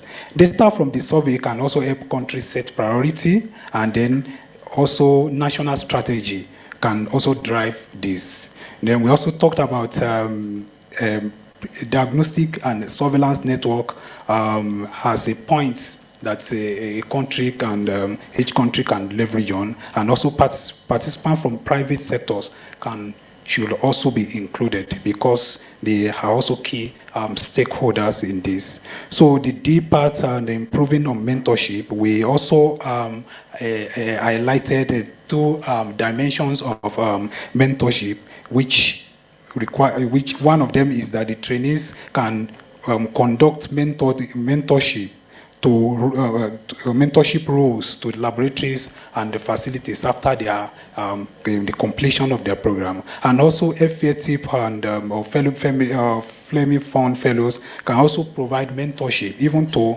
current cohorts in order to share experiences and also to help them in the training process. And then we also suggested the need to leverage the synergy in the three projects, the MAP, the IQVIA, and the COAS. And then we also talked about trainees coming up with a project that can actually prove that the acquired knowledge, project or plan that can impact their facilities or their laboratories. And then we also talked about the better coordination. How do we coordinate in a better way? And then we talked about the need to integrate work plans from the different projects and partners and sectors to avoid duplicates. And then we also use a case study of Nigeria, having HAMRIS, that's the AMR information system, where all the sectors, the animal health, human health, and environment can supply, they can send in their data, and that will also measure the area, the current states of the antimicrobial resistance in the country, and also inform decision taking. So moving from that is F, the retention of trained professional. We talked about providing incentives and also creating a career pathway and also providing an enabling environment for them. Also engaging them actively will also make them to consider staying back to help the system.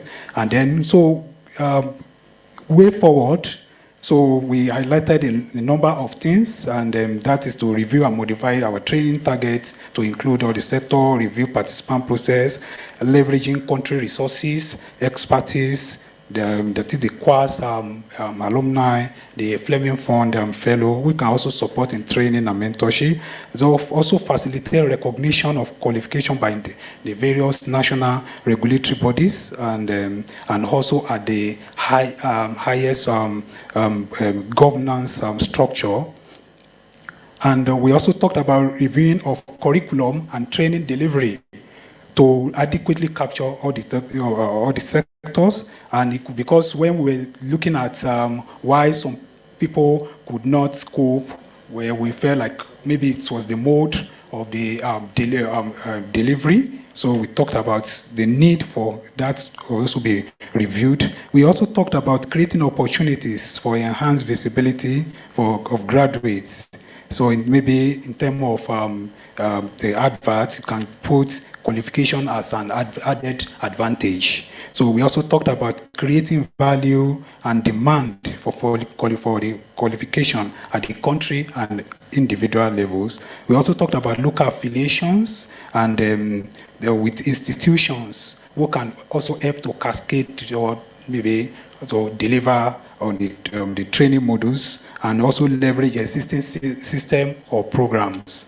So, and then we also talked about setting the qualification of requirements for surveillance staff at national or specific subnational levels to have professional qualification. We also talked about engaging the private laboratories based on country needs assessments. So these are the few things we are able to put together. I hope you are convinced. Thank you very much. We are convinced. So we have heard so many comments and suggestions on how best we can improve this program. Knowing that today is Friday, and before the .com sets in, it's better we move directly into questions. I'll allow the first round of questions, which will just have 3 questions. Thank you. Can you use the mic? Thank you. Mine is maybe an observation about retention of participants. It looks like there is disparity in terms of retention rate across the countries. I would like to understand, maybe I missed something when Bangladesh and Nigeria were presenting. I was wondering, are there any support system for the participant? Because here we are talking about incentive, stipend, but I was wondering, for example, were there like system like when there is a close monitoring, follow-up, mentorship of the participants, regular reviews to see how they are performing, to keep them engaged? Maybe we can hear from countries who had, an acceptable retention rate. What did they do differently from others who had, a low retention rate? Thank you very much. Another questions? If we can have 2 more questions, that would be better.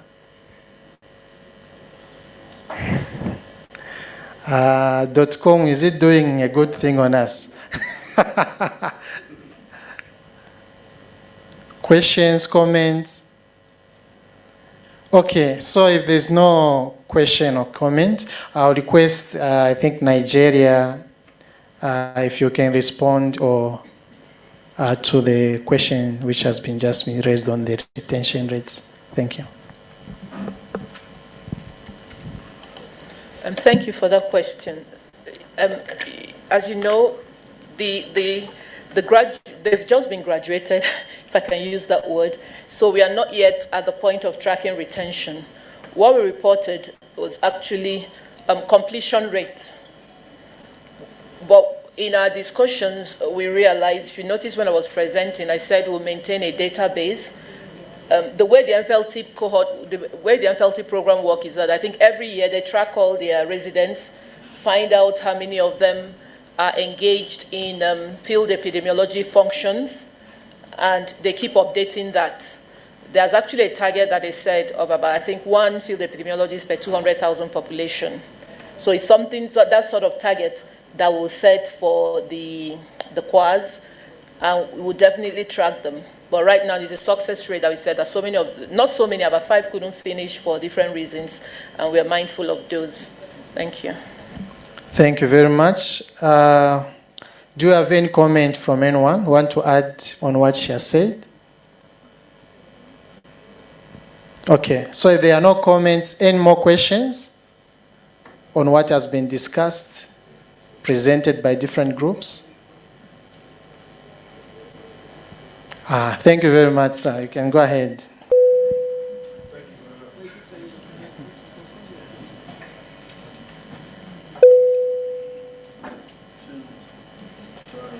Okay, thank you. I would like just to add some comment.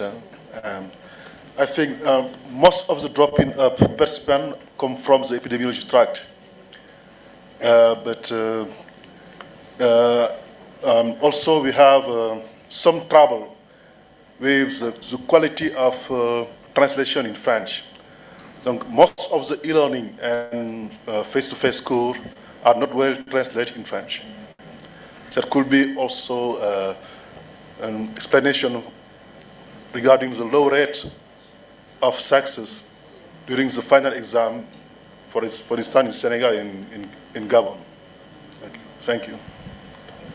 Thank you very much. I can see 2 hands at the back. Please feel free to go ahead.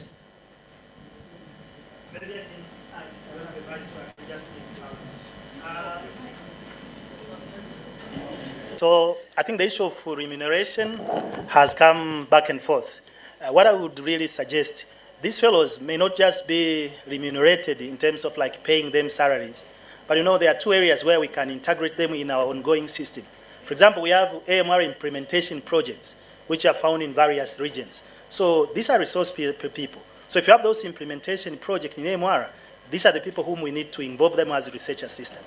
The other area which I also think is important, when we are running our technical AMRCC meeting and technical working group meeting, I think we can actually invite these people as invited members, and then they will see exactly what is ongoing, and by doing that, they will feel like they are part and parcel of the NAP implementation. Thank you. Thank you. Thank you very much for that comment. I saw another hand. Oh, it wasn't a hand? No, it wasn't. Okay. Is my mic working? You can hear me? That's great then. Any other questions or comments? Okay, since I can't see any hand, I think we can allow me to call Edwin so that he can guide us on the next item. Edwin.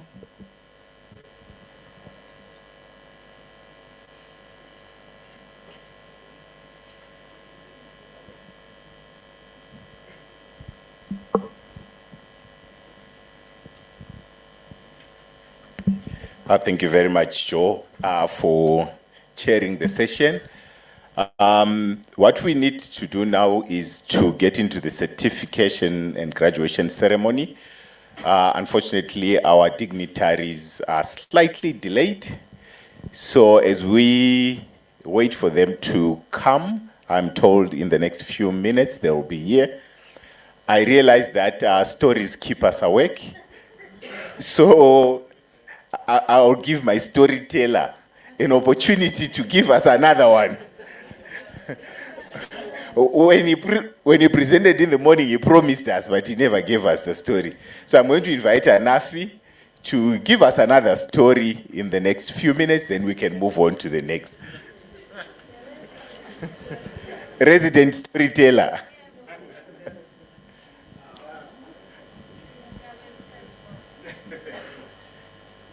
Edwin, I remember giving a story. I think you dodged from this session. So I hope you can hear me. Yeah, so I think at this moment, what I can say would maybe best suited to our graduates. Unfortunately, this room is small, so they could not be in this room. But they are also physically present here with us in the next room there. So they are seeing what we are doing, right? So those that were possibly not paying attention there, each camera would come to you, they were seeing that you were not paying attention. Okay, so I think this one goes to the students. Again, I think I like the Japanese thinking, right? You know, when we were growing up, I think I used to be so sharp knowing that us, from where I grew up, our special food was, you know, those who know sadza. Most of them know sadza. So the Japanese, they like what? Fish, right? So the Japanese love fish. So for decades, by the way, this story was told by, you know, they say in science you have to cite, right? It's somebody honorable called Ron Hubbard. So the Japanese loved fish. Over years, the fish in the closed waters, they began dwindling. So there was no more fish close by. So with time, they started building bigger boats so that they could go further and further into the waters so that they can bring fish. But as they went further into the waters, that meant they would take a long time, a number of days to come back. And by the time they get back to the land, the fish won't be fresh, right? But the Japanese loved fresh fish. So how did the fishing companies solve this problem? They said, no, let's just install freezers into these boats. They put those big freezers into the boats. Again, they would go there many days. They would freeze a lot of fish. They would come back. But the Japanese were so particular. They would tell the difference between fresh fish and frozen fish. Again, the taste was not as good as fresh fish. So the market continued to complain. They tried to find out, what can we do? So, you know, in any industry, there are think tanks. They said, okay, instead of freezing the fish, why don't we get very big fish tanks, right? Instead of freezing them, we catch the fish, we put them in the water, right? Because they were so much into profits, they were packing a lot of fish in those fish tanks. Fine, the fish were not frozen, but what it meant is they would pack them fin to fin, fin to fin. So there was not much agility.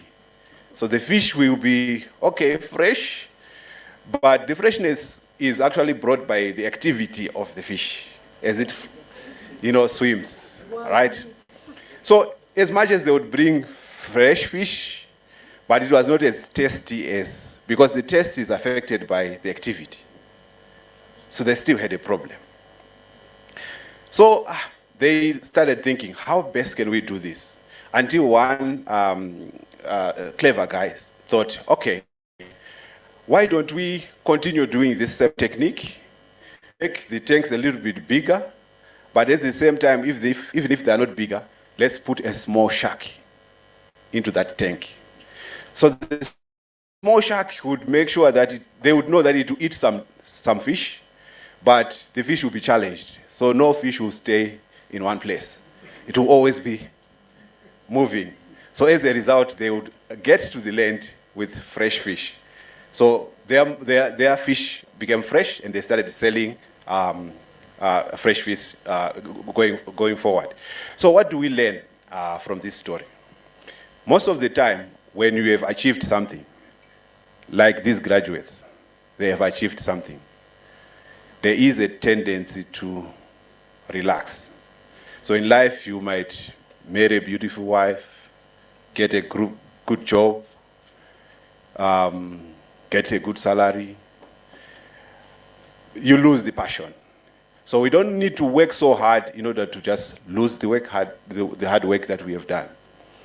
So what I'm saying to the participants, you have got this professional qualification. You are the fish. But now we are going to put the shark in your tank. So that you are kept fresh. So we are going to put the shark in your tank.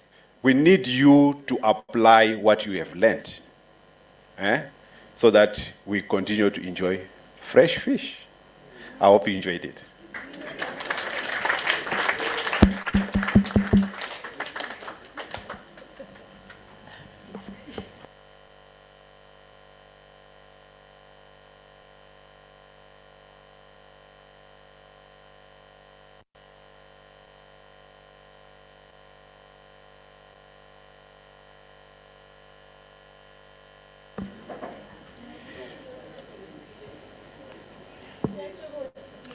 Okay, so we are going to move on. I will give you just a quick update in terms of what this professional certificate means, how we came up with that certificate, and some of those key elements that we had to put into the certification process for us to ensure that what we are doing is above board. So we worked with our partners, ASLM and its partners, the COVID group, ASM. We have a lot of experience developing this type of examinations. The COVID group has more than 100 years experience developing professional exams. So they have been doing this for engineers, they have been doing this for the health sector, so they are quite experienced. So we had to put in place a very robust methodology in terms of coming up with this examination where we are going to see the microbiology and epidemiologists graduating. So this professional exams that they did take, we had to subject it to some very rigorous process to ensure that it's very, very valid. We accurately measure the skills, the knowledge, and the competence that they acquired during the training. We also made sure that this exam is very consistent and reliable. I think there are a lot of things that could happen when you take exams, but we had then to make sure that we have some reliability. And lastly, we put in some fairness in it. We know there is some variation in terms of demographics, etc. So we wanted that to be independent, regardless of where someone is taking this exam from. And we also wanted to make sure that as they take this exam, when they pass, it indeed demonstrates that they've gathered some knowledge during this. So we are going to have 3 basic sets of certificates that we are going to share. Number 1, we are going to appreciate the AMR focal points, because these were our entry points as we started the project, as we were recruiting, as we were administering this qualification. So we thought it's very important to appreciate these focal points. So we'll have a set of certificates just for the focal points to appreciate them. We will have another set of certificates where we are going to appreciate the facilitators. There was quite a lot of fluidity in it. When we started, we thought it was going to be 100% physical. COVID came, distorted everything. So we then had to bring on board these facilitators, train them virtually, some of them physically, and they still managed to deliver in those difficult and constrained environments. So we really want to appreciate them. So we'll have a set of certificates for our facilitators for both the micro and the epi track. We will then move on to our participants who did put in a lot of work. It wasn't easy for them, but they managed to pull through. So we are going to recognize participants on the micro track as well as the epidemiology track. So that's how we are going to move on with our certification ceremony. So to catch up on our time, given that it's a Friday and we all need to go and do other things, I'm going to invite Dr. Pascal Ondoa to then just give us the wrap up and the next steps, so that once our dignitaries come through, we then just do the certification and we are free to go and enjoy in Nairobi. Dr. Pascal.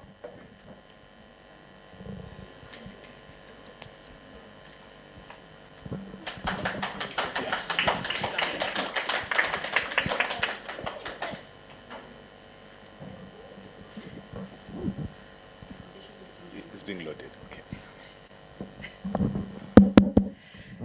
Thank you, Edwin. So my presentation is still being loaded, and I'm afraid I do not have the talent of Mr. Anafi to tell stories, so you will have to bear with me. So while we are waiting for the slide, I would first like to really thank you for those wonderful 3 days.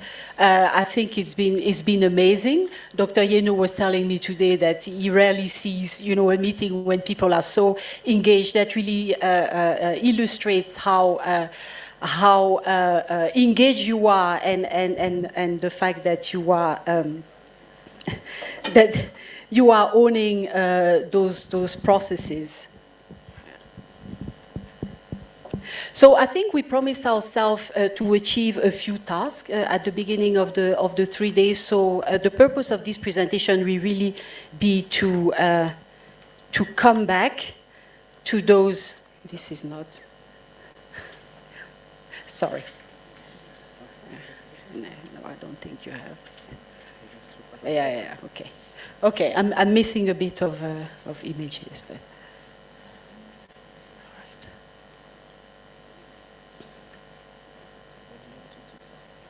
It's okay, I will. It's okay, I will.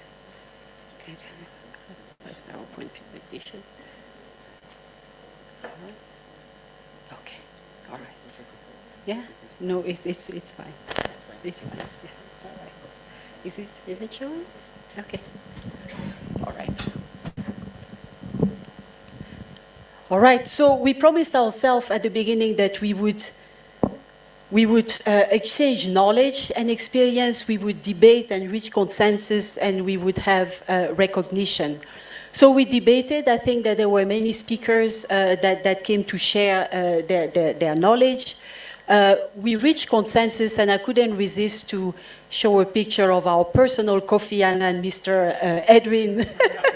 That is really always the man of the situation to make sure that everything is very smooth. And we had the recognition. I think there were the report, and the report is almost like a certificate, right? It really show how countries and partners have worked together to get this data. And I think every country should be very proud to have those reports. So the theme of this meeting was from awareness to action, utilizing the power of data and One Health approaches to tackle AMR together. And our task list was to review the current AMR priorities. That's what we did the first day, review the outcome of the phase one, really be very candid with each other, and collect your recommendations so that we could move forward. So this slide is really summarizing what we have heard on the first day. You know, we had an update of Africa CDC. Dr. Wande explained to us what were the African Union and Africa CDC AMR frameworks. It's coming from the heads of state, so these are very powerful documents because it brings a lot of political traction. I think those documents are very focused on the One Health. Those documents tell us that although data may be fragmented, data might not be perfect, we have to act now, and they really promote the implementation of national action plan. So the AMR strategy have to be very structured. We heard about ECSA, their strategy, which is very much aligned with the one of the African Union, and that is around pandemic preparedness. There was a lot of focus on antimicrobial stewardship, e-learning, and regional guidance and policies. I think that they really showed all the documents that they had developed, which were very useful. And then REACT presented their views on revisiting the National Action Plan with the lessons learned. And I think it was really recognized that there are gaps in the data still, in the resources and the capacity, and they are taking that on board to revise the NAPs. And in order to bridge the gap, they really want to promote local research and strong monitoring and evaluation of the implementation of the NAP, because it's not only good to have a plan, but it also needs to be implemented. So what were the outcome of the Fleming Fund phase one? So for the MAP project, we said, yes, there are more AMR data available on the continent, but the capacity to produce those data is not yet commensurate to the national health need. So it's very good to have a baseline, but there's so much more that we have to do. So when data are available, it shows that the AMR rates are problematic, and that the access to antibiotics are both issues in low access for some of the drugs that are recommended by WHO, and also a high circulation of uncategorized drugs, which really relates to the regulation in the countries. So the MAP data are directly usable to inform the NAPs, and I will come back to this because it's one of the recommendations. For EQA Africa, we can demonstrate that more AMR testing is quality assured. Yes, more. So we have a regional AMR program that is implemented now in Africa, that is Africa-owned with African system, and we have capacitated 3 regional providers. 152 laboratories participate already, but this is not enough because we understand that the animal health and especially the environment, we need to be more deliberate and proactive to include them. So we have successful QMS implementation. I think Ms. Beatrice told us that 8 laboratories are accredited, and then there is kind of a very nice uptake of the National Laboratory Quality Framework in various countries. So QUARS, the workforce is better equipped for AMR surveillance. There is a regional program that is established that includes 3 sister countries in Asia, and we had some presentation from our colleague from Bangladesh. We have enrolled more than initial plans because of the COVID-19. Interestingly, I think we enrolled around 30% more participants, and 200 of them passed. So that means that not everybody passed, and that we have to find ways to improve the success rate. So we need to improve our content so that it represents also animal health and the environment. And we realize that the numbers of trainees is not commensurate to the health needs. And of course, Mr. Anafi told us that there are indeed no benchmarks, so we don't really know when we achieve our targets of success. So for the outcome of the, I think this is a repeat. So some highlight on countries' recommendation moving forward. So we had all those breakout sessions, the discussion. It was quite a task to try to summarize everything in a few minutes. But there were some recommendations that really came across the board for the 3 grants and even beyond the grant in general. So the general principle is really to intensify the One Health approach to. So now we see that the animal health is coming in our program and objective, but we really have to be more deliberate for the environment. We need to continue to promote African ownership. I think we can be very proud to have these 3 programs that are really owned by the country, and we need to even find ways to continue promoting this. We have to consolidate the achievement, and at the same time, that the activities are expanded. And for example, for the QMS and for EQA Africa, we said, yes, let's enroll more laboratories, but those laboratories that are enrolled, are we sure that the corrective action and the QMS is really being implemented? We have to ensure that the data already available inform the National Action Plan and all the plans, because some of the lessons learned also need to be addressed, for example, through the National Laboratory Strategic Plan, through the Human Resources Development Plan. We need to optimize the mechanisms of coordination between the regional and the country grant. I think that was repeatedly mentioned, also from the representative from Mott MacDonald and the Fleming Fund. And we need to continue promoting the South-to-South collaboration. I think I was very proud to hear our colleague from Bangladesh really showing those links between Asia and Africa, really showing a South-to-South collaboration, because yes, there is expertise also in low and middle income countries. So some recommendations were really about how do we operationalize surveillance. So we need to ensure that there is ownership and contextualization of data and programs. So for example, Nigeria has presented something very interesting, a model on how you domesticate a training program to support surveillance, which is now called the NIQUAS. And I think that it's a model that we would like to explore with Nigeria and see how we can implement it in other settings. Something that came very strongly from ASLM and also Africa CDC, Dr. Yenu, is to promote the formal designation of sentinel sites and work on scaling up bacteriology testing capacity. If we are not very structured in this approach, then we are really going to spend a lot of money strengthening without some rational opportunities to contextualize surveillance. I personally really enjoyed the presentation of Dr. Ramanan, and he said information is valuable when you know what policy change it will bring about. So when we do surveillance, we also need to be very deliberate on what we are trying to achieve. So there were some examples of, can we do surveillance to inform vaccine deployment? Can we do surveillance for animal health? I think there was some example on research on abattoir, and I think that our colleague, Dr. Olga, also indicated some research that are done in the farms. We have to find ways to engage the private sector. So it's very important.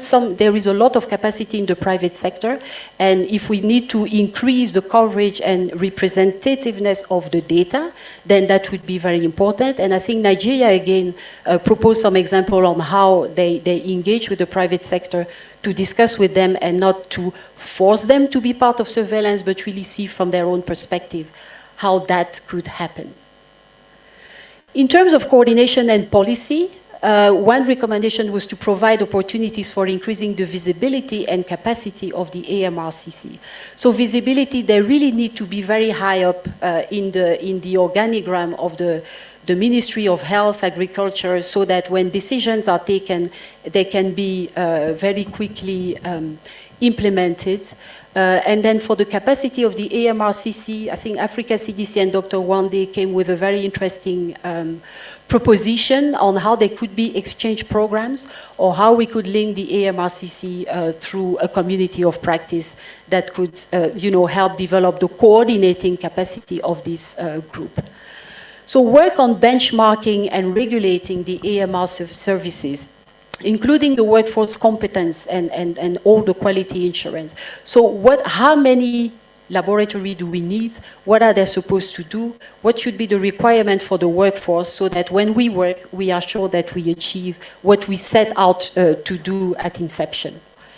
Identify opportunities for conducting economic cases for AMR containment, and that's very important. When you know what it costs when we have an action or when we miss an opportunity for action, I think that's a very powerful tool to inform the interventions. So all of these opinion, suggestion, recommendation, word of caution, we are taking these lessons on board as we are developing our plan for phase 2. So that's the ASLM team, Africa CDC, and all the consortium partners. And that's in close also relationship or connection with the funders. So I wanted to acknowledge really the talent of my colleague Anafi. I never realized that he actually missed a career in television. So no, it's never too late. So we never know. You know, laboratory and AMR can bring you to several type of career. So I think this is my last slide, and I wanted to share that picture of all of us for this group picture. Thank you so much for being a wonderful crowd and supporting ASLM and Africa CDC to support you. So thank you very much.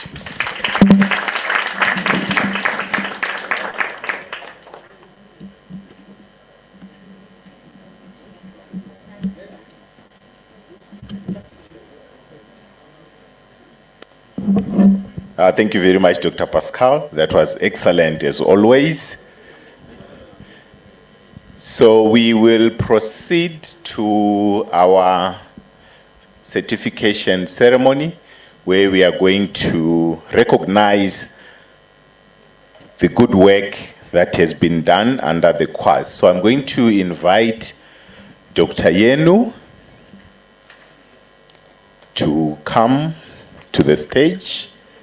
I will also invite Mr. Patrick Mubangizi to also come to the front. You know, I'm short, so whenever I get an opportunity to look tall, I take advantage. So our media team, you can switch off the projector for us. I'm going to invite Mr. Anafi.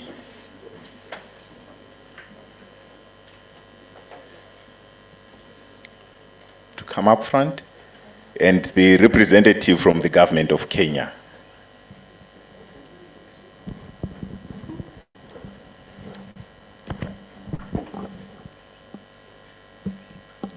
Dr. Romona, there is no gender balance here. So to bring some gender balance, I'm going to invite Beatrice to come and help me distribute this. There's just too much testosterone here. I think we need to balance this.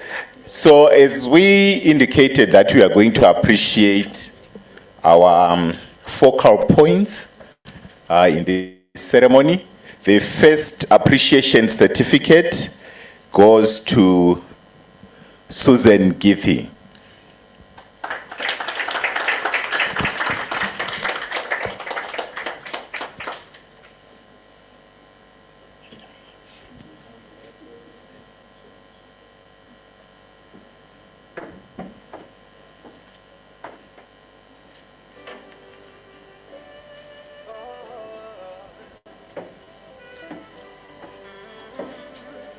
You also want to shake me? Yeah, thank you.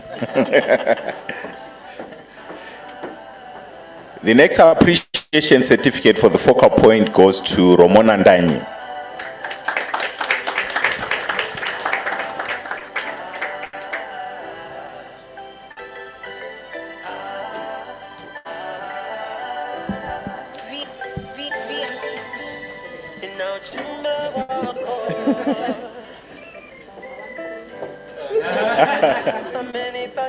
Certificate, okay. So we move on to our micro track graduates. The first certificate goes to Hilary Salako.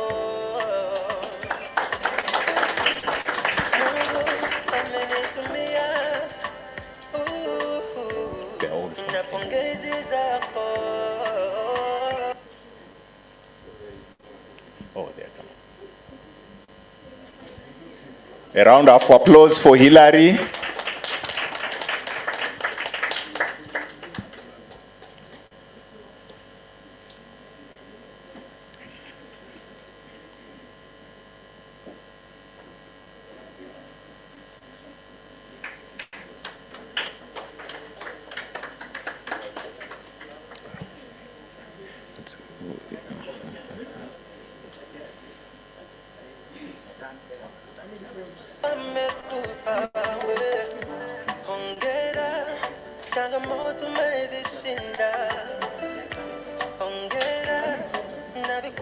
In front of it.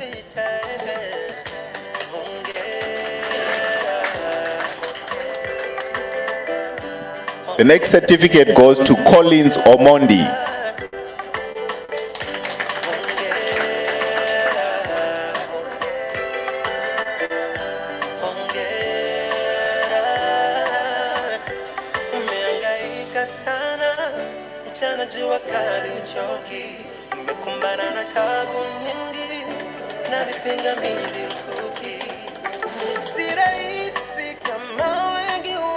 Next certificate goes to Winfred Nyawira.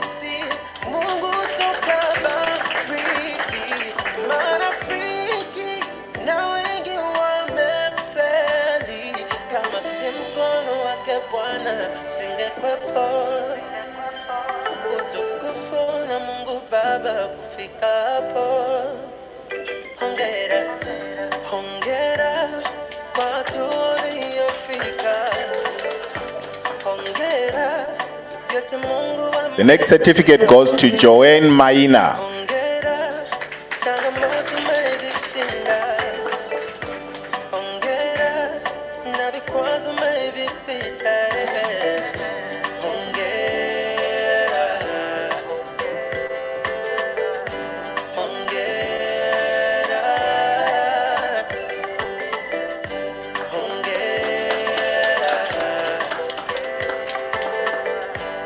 The next certificate goes to Cosmas Ndarandeje.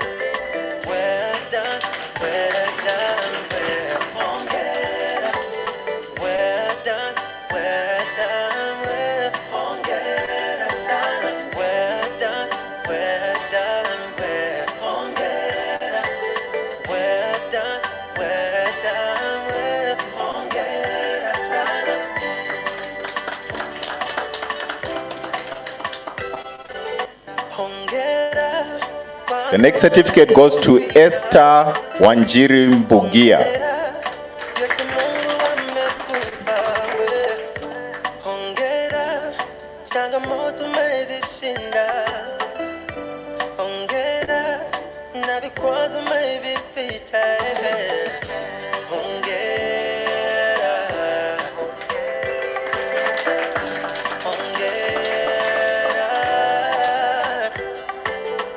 The next certificate goes to Pauline Ooko.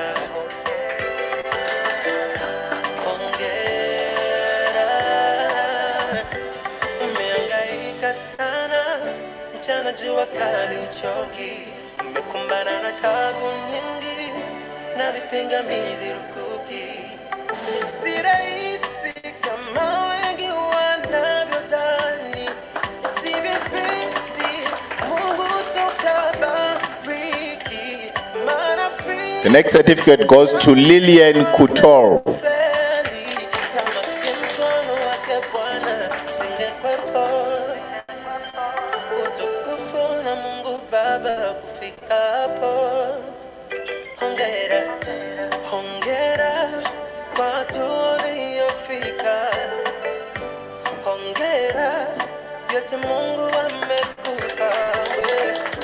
Hongera changamoto umezishinda. Next is Grace Ndeda. Hongera na vikwazo umevipita. Hongera, hongera,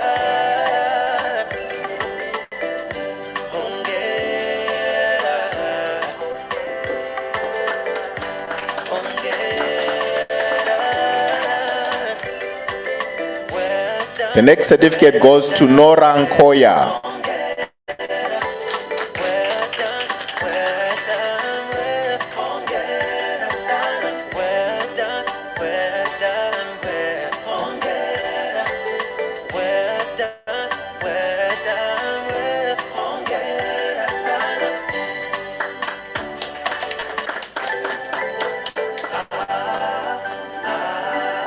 The next certificate goes to Christine Akoru.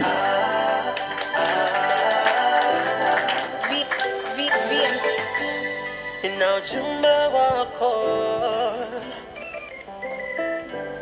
Mungu amenipatia. Nina meseji yako, kwa jitihada mnazozifanya. Nina ujumbe wako, Mungu. The next certificate goes to Sarah Ambia. Pongezi zako kwa bidii unayofanya. Umevuka mengi magumu, bado Mungu wako nampenda. Umevumilia kulaumu na imani yako mbele. Yapo mengi yanayokuvunja. Another round of applause for our microbiologists.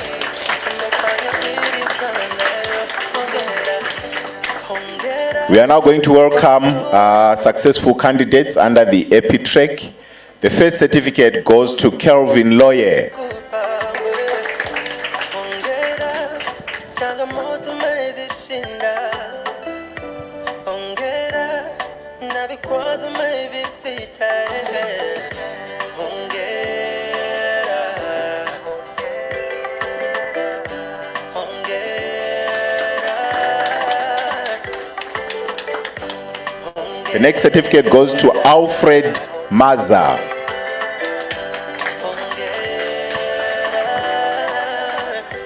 Umehangaika sana, mchana jua kali uchoki. Umekumbana na tabu nyingi na vipingamizi lukuki. Si rahisi kama wengi wanavyodhani. Si vyepesi. The next certificate goes to Esther Kamau. Marafiki na wengi wamefeli. Kama si mkono wake Bwana singekwepo. Utukufu na Mungu Baba kufika hapo. Hongera, hongera kwa hatua uliyofika. Hongera yote Mungu amekupa. The next certificate goes to Hector Kusiru. Changamoto umezishinda. Hongera na vikwazo umevipita. Hongera, hongera, hongera, hongera.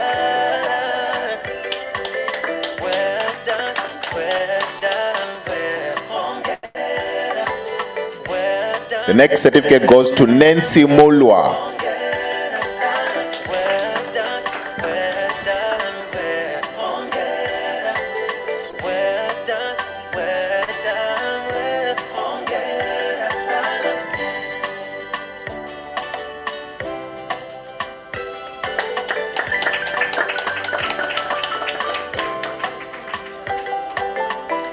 The next certificate goes to Timothy Lesuda.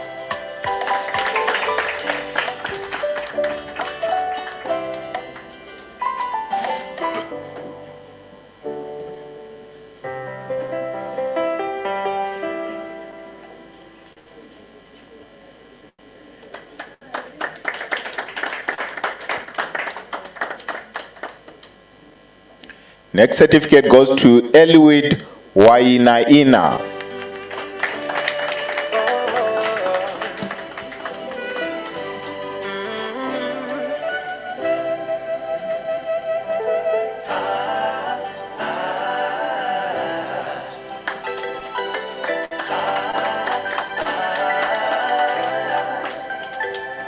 Next certificate goes to Sidi Kaseke.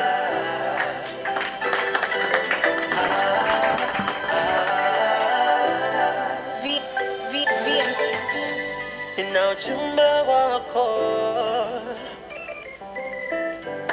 Mungu amenipatia. The last EP certificate goes to Gerald Kithinji. Kwa jitihada unazozifanya, nina ujumbe wako, Mungu amenitumia. Na pongezi zako kwa bidii na We have 2 extra microbiologists that we had skipped. We are going to invite Philip Anyongo.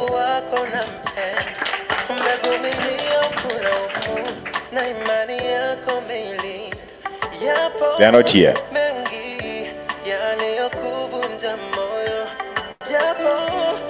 So we will move on to appreciate our facilitators. Oh, he's here. Philip is here. So this is the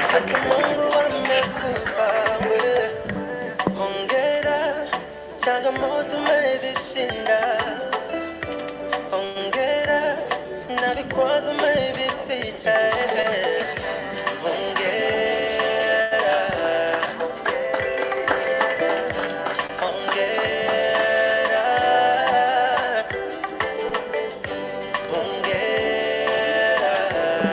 The last microbiology certificate goes to George Omondi.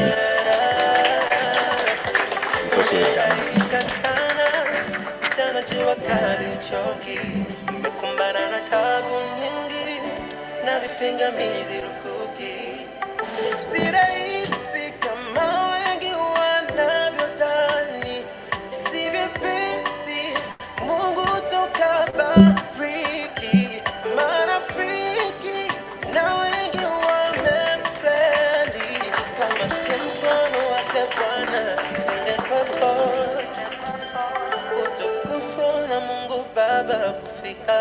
So we are going to appreciate our facilitators. The first microbiology facilitator that we are going to appreciate is Polycarp Ogweno.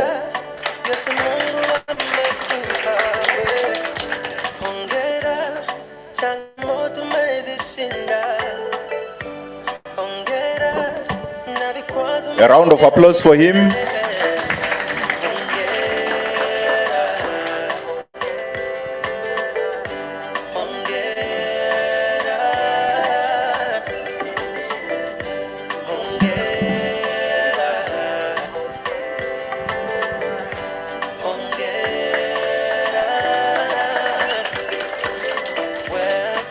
Another certificate of appreciation to the epidemiology track facilitator, Kennedy Mochabo.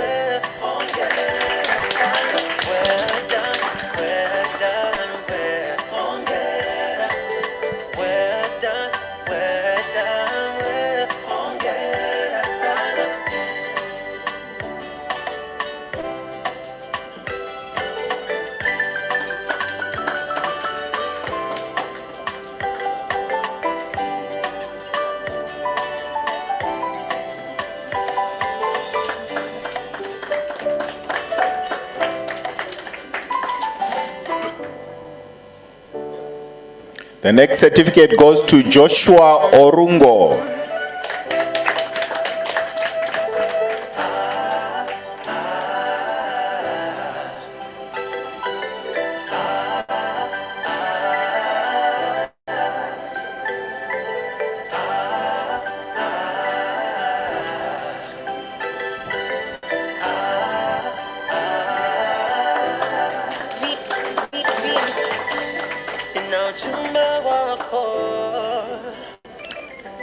The next certificate of appreciation goes to Beatrice Kingori.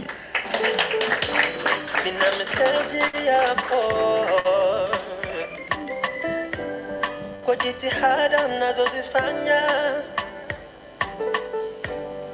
na ujumbe wako, Mungu amenitumia na pongezi zako. Last but not least, it goes to Revathi Kunturu.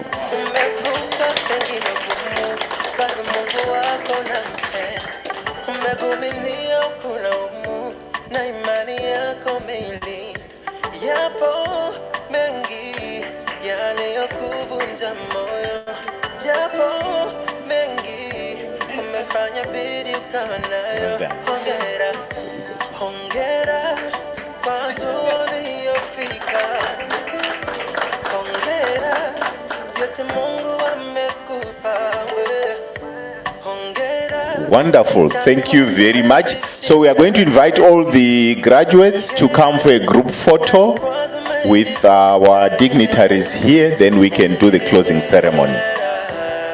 So if the graduates can come through so that we take a group photo.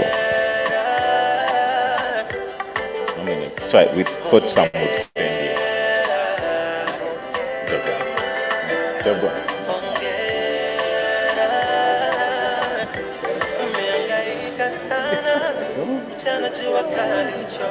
That one. You know, we ended up doing the ordinary.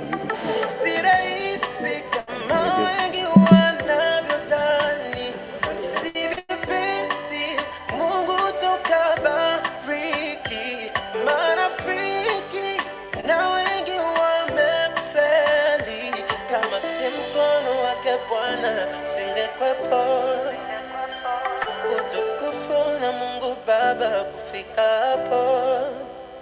Hongera, hongera kwa hatua uliyofika. Hongera, yote Mungu amekupa wewe. Hongera, changamoto umezishinda. Hongera, na vikwazo umevipita.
Last activity for this week and this day.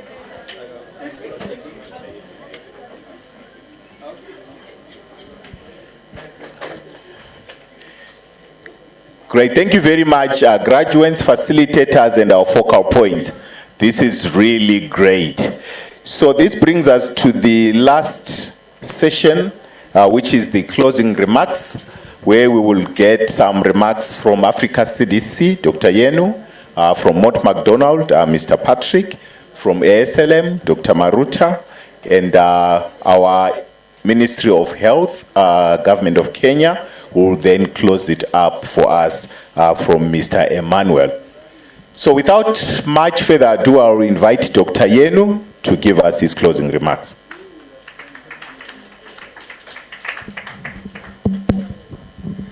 Good afternoon. So everybody looks excited. I didn't get certificate. Congratulations for all those, after 3 years of different modules for getting the certificate. So your program is strong if you have a strong people. So it looks that, Kenya will have a very strong antimicrobial resistance control program. Will all those people, both epidemiology and laboratory track, getting certificates. So let me recognize our senior officials from Ministry of Health and Ministry of Agriculture, Kenya, and all of the participants here. I think you agree with me that this has been worth spending the last 3 days, because as Pascal presented, we saw we were able to share experience across countries as far as Bangladesh, and we also reviewed, the progress of the program, the MAP project, the EQ Africa, and also, the workforce development program for AMR. So we learned there are some good practices and there are some challenges, some lessons that we need to learn. And then we also discussed in terms of, how the second phase should look like. Really, what will be the priorities, the modalities, the scope. And especially, I'm very happy that, the second phase will be a prospective data collection, which means that you will have the opportunity to make your data complete, and you have the opportunity also, to make your lab testing really quality testing. And you have the intervention to correct some of those things. So we will see really, what that means, and then it gives also the opportunity for capacity building, especially, laboratory infrastructure and so on. So as I said in the opening, let me reiterate that, AMR is really, is significant for Africa. It's an issue for Africa because of, prevailing situations. So if we see, the 3 top diseases in Africa that have, significant morbidity and mortality, TB, HIV, malaria, those are threatened by antimicrobial resistance.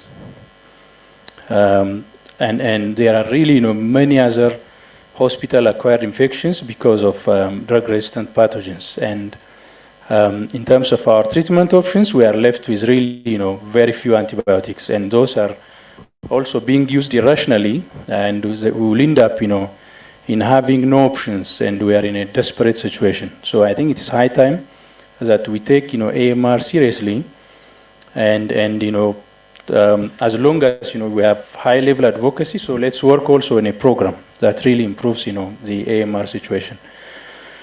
So I would like to call upon, all AMR interventions should consider microbiology laboratory service upgrading. Otherwise, whatever policies we make, if you don't have quality service, then, all interventions will not help. In these 3 days, our discussion was more, how to generate data. However, AMR is also more than that, more than data generation. It's intervention, it's advocacy, it's also, delaying emergence of resistance by prudent use of antibiotics, regulatory processes, and it's also, guiding our clinicians how to do treatment, so that, they should not depend on empirical therapy. So today, if we see in many communities in Africa, so we like injectables. We don't like to swallow tablets, isn't it? So, which means that we go into higher up in the antibiotic treatment requirement. And then sometimes, we choose even, treatments that are reserved as a second line. So I think we have a long way to go. So we have an important role to play. So as Africa CDC, so our role is clear. We want to expand this program to many other countries. We are only 40 countries in this room, but there are many other countries who are eager, to really get the opportunities that all of you received here. So we will try at African Union to mobilize resources and to cascade really, some of these best practices into other countries as well. And then in countries where Fleming Fund is here, so we would like also to engage more to expand the scope. So I think that will be our role and responsibility. And as it was mentioned, so we have a recognition at high level from the heads of state level that AMR is really a threat for health security in Africa, and it's also a threat for economic development.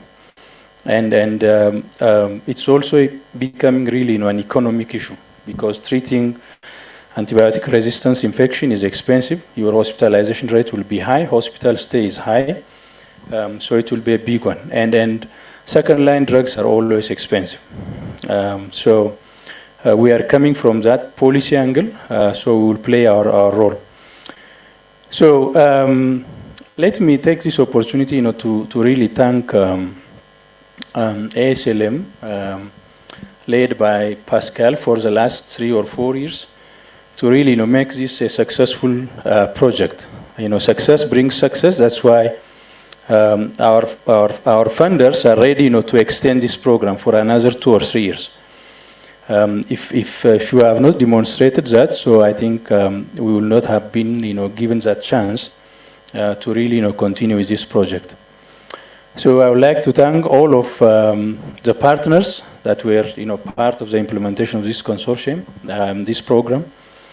And I would like to thank also the Antimicrobial Resistance Coordination Committee, despite all challenges back in your home country, that you are holding, you are trying to push the agenda, and you are trying to implement these projects. I think you really deserve recognition. And finally, let me thank my Africa CDC colleagues, Wande and others who have been leading this program, and for ASLM and Africa CDC team who organized this workshop. It has been really very, very coordinated, well managed workshop, and I see it was highly engaged, and people were dedicated, and I hope the second project will be of a success story, and from our side. So I take a commitment to provide you all the support from the African Union, Africa CDC, as we implement the second phase of this project. I thank you.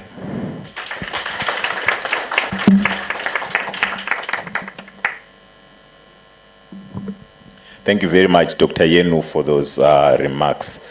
Next, we are going to invite Mr. Patrick Mbangizi from Fleming Fund for his address.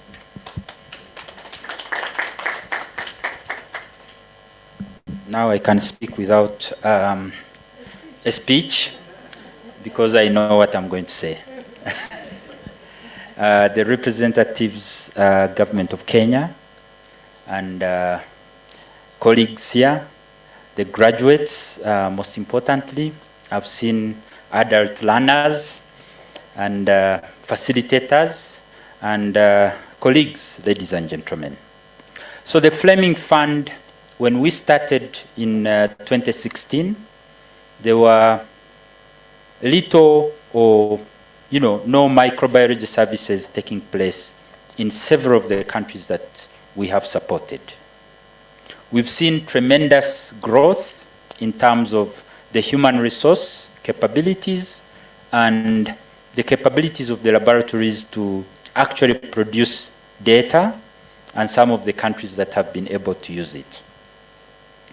We recognize the challenges of coordinating multi-stakeholder groups. It was evident in this meeting that there are still challenges. However, challenges are not insurmountable. We believe that going forward, the second phase, as Fleming Fund and Mott MacDonald in particular, we shall be flexible and agile and respond to the country needs. I would like to thank ASLM, Africa CDC, for arranging this workshop, which was very well organized, and for the countries. I could see a lot of pride in the countries that were presenting the data. I have traveled to very many countries. I've had friends, I've seen people grow. I was very happy to see the AMR focal persons being congratulated. They have done a lot of work. I think we should clap for them. These are middle managers, civil servants, who have to navigate the political bureaucracy in their countries. And AMR was sort of forced onto them, but they took it. And most of them were ladies. The AMR focal persons in the countries that we were operating in from the beginning were ladies. There were no resources, but they committed to support. And I think that's commendable. I was so happy today to actually lastly also to congratulate Professor Revanthi. She's been a very, very passionate clinical microbiologist.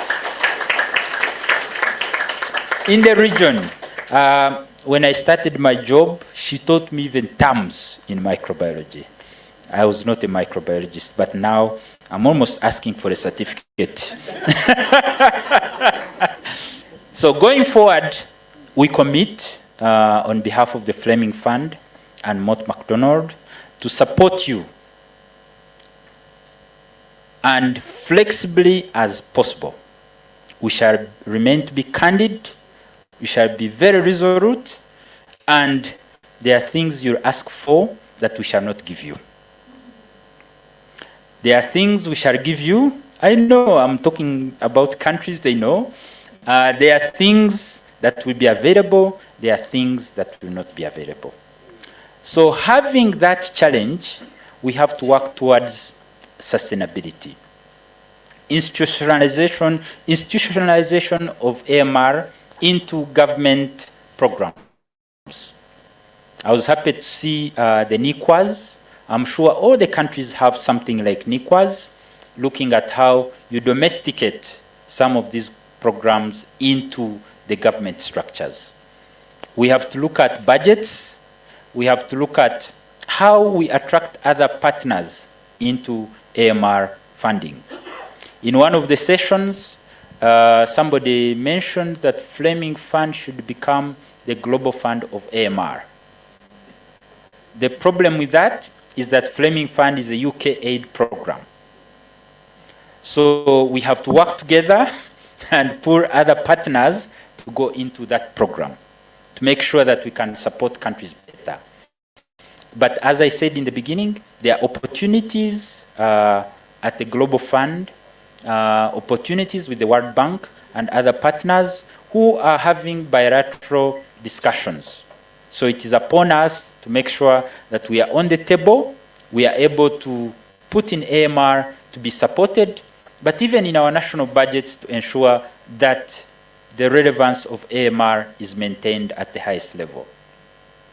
Ladies and gentlemen, COVID-19, as I said from the beginning, has shown that we need to be sustainable as a continent. Diagnosis is the basic ingredient of infectious disease services. The problem is that laboratories tend to be behind in terms of decision making at sector levels. Either agriculture, veterinary, or health, laboratory services tend to be behind the scenes. But we've seen that COVID-19 has elevated the role of diagnostic services. So we should embrace this and use this opportunity to upgrade ourselves and make sure that we make lasting solutions for our population. AMR is a global threat. It will remain a challenge over time. We have to work at containment programs, which will involve so many stakeholders beyond ourselves. In this group, this team, there are a lot of laboratories services people. But at sector level, decisions are not made by laboratory services people. So we need to speak a language beyond Salmonella typhi, beyond, the species, that pathogens that we talk about. When you bring a permanent secretary from the social sciences or development services, development, studies, and you talk about Salmonella, Enterobacter, it's just French to the English and English to the French. So we need to change that mindset and engage. I would like to commend the Africa CDC, ASLM, and other partners that are supporting countries. And on behalf of the Fleming Fund and Mott MacDonald, we pledge to continue to support you. And the second phase will be much better, I can promise you. In Kenya, they say, asanteni sana. Thank you very much.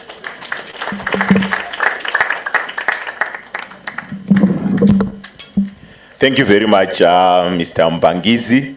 I really liked the way you closed it. You committed yourself to making phase 2 bigger and better.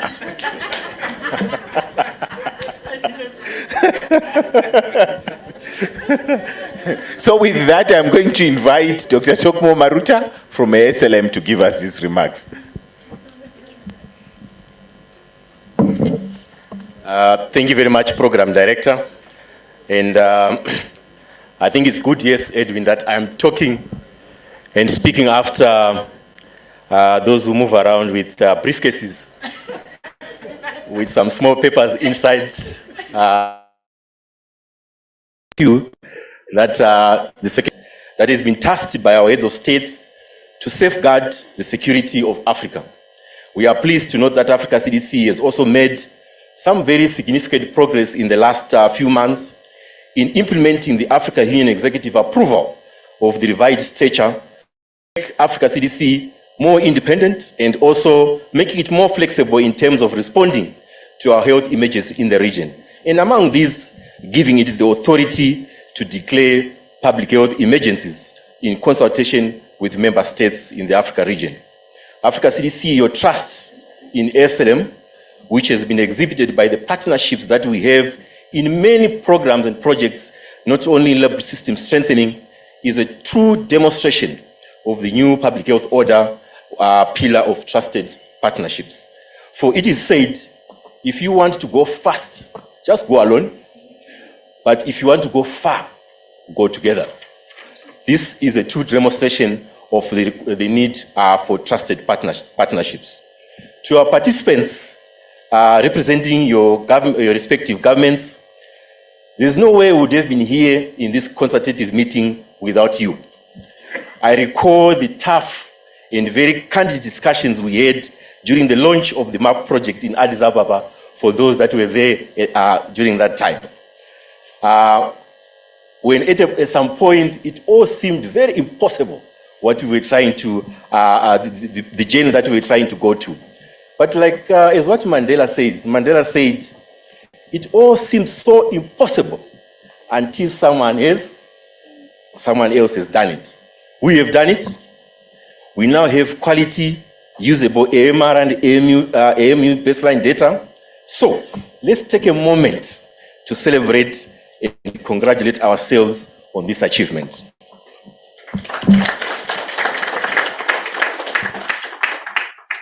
However, this does not mean we did not have challenges. We truly indeed faced many challenges. But coming together, like we did in Addis, was just a beginning. Staying together, as we did during the implementation, was progress. And working together, like we did over the last 3-4 years, like we did, created the success that we celebrate today. And this success is evident from what we have shared in the last 3 days. To the technical teams at ASLM, I also want ASLM and our partners, I also want to take a moment to make sure that we are also publicly recognized and acknowledged. To those that are coming from the MAP consortium, we have Dr. Gita. She's here sitting somewhere. I'm not sure if she's still here. Please stand up so that we can see you. She's just outside from Africa CDC. Dr. Wande, please stand up. We have from ECSA, Evelyn. She's sitting somewhere. Or she's online. And from the ASLM team, led by Captain Dr. Pascal. Please stand up and we have you acknowledged. Your team, please. Captain, we are not playing the football together, alone. Thank you very much. And after the journalist. I discovered something a few weeks ago, that the only place where success actually comes before work is in the dictionary. Anywhere else, you start with work, and then what follows is what? Success. You guys, you left your comfort zones and went into the field to work. So congratulations to the team.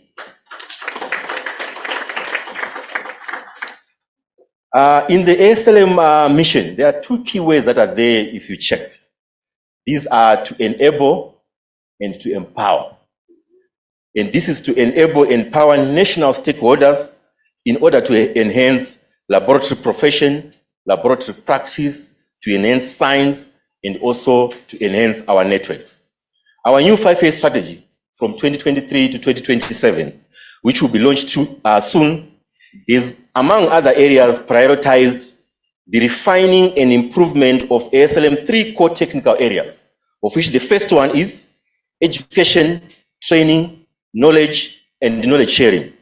The second one, network and laboratory system strengthening, and the third one, standards and regulation.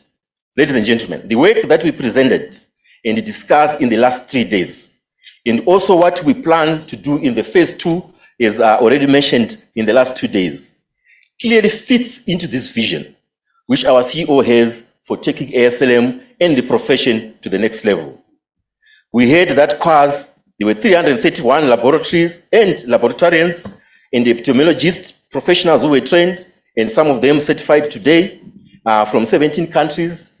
We heard that 200 AMR surveillance professionals were trained and now registered, all contributing towards the education, training, knowledge core area of the ASLM strategy. Under EQVIA Africa, there are 3 regional EQVIA programs that were established and operationalized that covered 152 AMR national reference laboratories, 107 sentinel surveillance in 14 countries. All these are addressing and are a component of the ASLM 2023 to 2027 strategy. The MAP project, which for the first time, I'm proud to say these words, which for the first time systematically collected, processed, and evaluated large quantities of AMR data, also contributes to our strategic priority area, where we are looking at strengthening our networks and laboratory systems by developing country capacity for data collection, for data storage, and ensuring that it's usable for decision makers, which is the key output in one of these strategies. As I move towards concluding, there are in these 3 projects that we discussed this week, which are also which we discussed and deliberated on. They highlighted 5 key areas that I think should inform our way forward.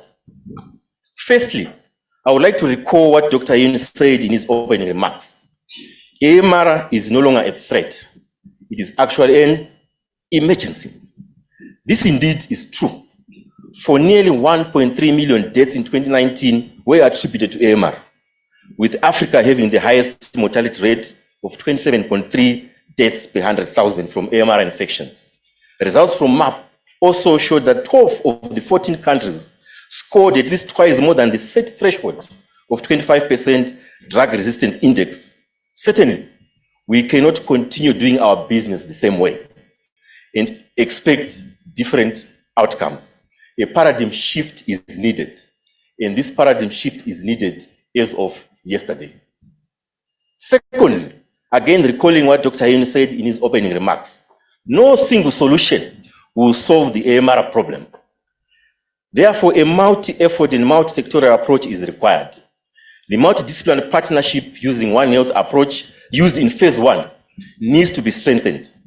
And recalling what Patrick said, the phase 2 theme is one country program, which is a deliberate move to address the recurring theme throughout the meeting of improving our coordination between those that are providing the technical assistance, the funders that are providing the resources, as well as the member states who are the fulcrum of this pith. Thirdly, no substantial commitments have been made to address AMR, especially from our respective governments. The MAP results show that only 1.3% of labs in the 14 countries are actually conducting antimicrobial testing.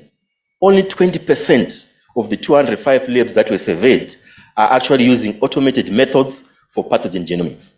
And only 5 of the 15 WHO prioritized antibiotic-resistant pathogens were consistently being tested. In an ideal world, I don't think anyone sitting here would like to be associated with these results. Fourthly, infrastructure remains poor to conduct microbiology and antimicrobial sensitivity testing. The reason why we only have 1.3% of labs conducting testing is mostly because of inappropriate or unavailability of appropriate physical infrastructure, the issue of chronic recurring reagents and supply stockouts, and also lack of appropriate and well-maintained testing equipment. Lastly, lack of ineffective enforcement of regulation of antimicrobial use. The MAP results show that 34% of uncategorized drugs were actually found to be in circulation. We are pleased that phase 2 of the project, as outlined by Luna Perry, is a strategic shift, which now focuses on production, on analysis, and sharing of quality data to decision makers, and more importantly, promoting sustainable investments to counter AMR. A key message outlined by the team from Fleming Fund and Mark McDonald to my technical team is that in phase 2, we seek to generate data in making sure it reaches the hands of our decision makers. I will not have done justice if I finish my remarks without calling ourselves to some certain commitments. Commitments that ensure we tackle head-on this elephant that is in the house. As ASLM, it is always our wish to ensure that these resources that we receive and deploy to member states should help us to build systems and structures that live beyond the life of projects. Based on these 5 messages that I've outlined above, that clearly came out of the phase 1 of the project, that also echo the proposed strategic shift in phase 2, and also the vision that ASLM and Africa CDC have of building a resilient public health system to secure our health security. We want to call upon ourselves as ASLM, firstly, to develop and present to member states a roadmap for establishing an African EQA program, which here we propose to be called AFRI-EQUAS, using the 3 regional EQA providers already established and operationalized in phase 1 as the basis for this.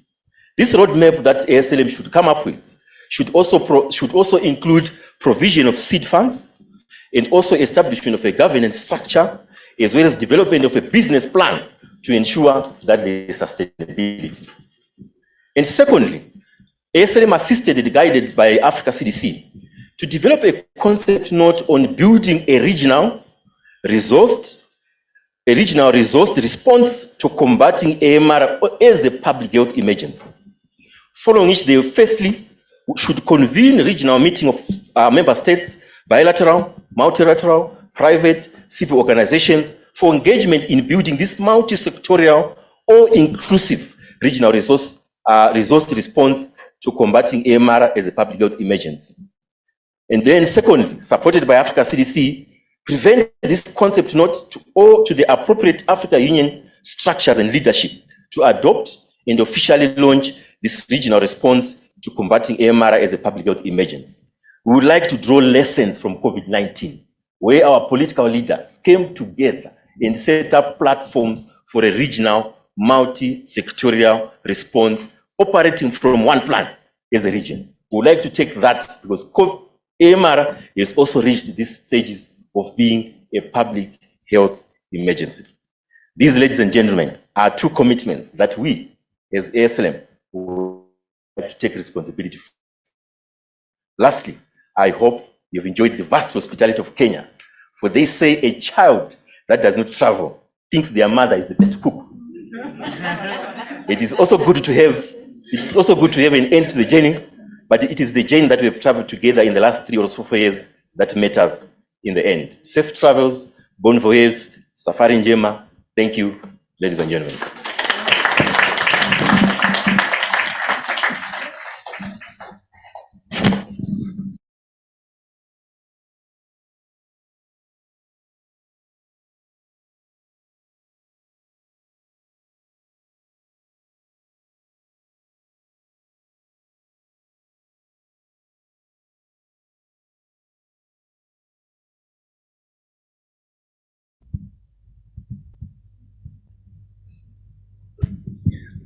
Thank you very much for that invite.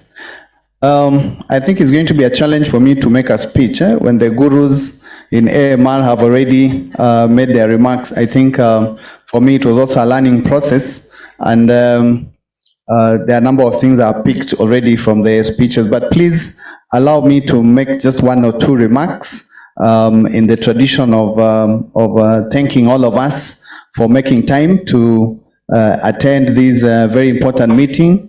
The deliberations and the discussions that we had were very valuable.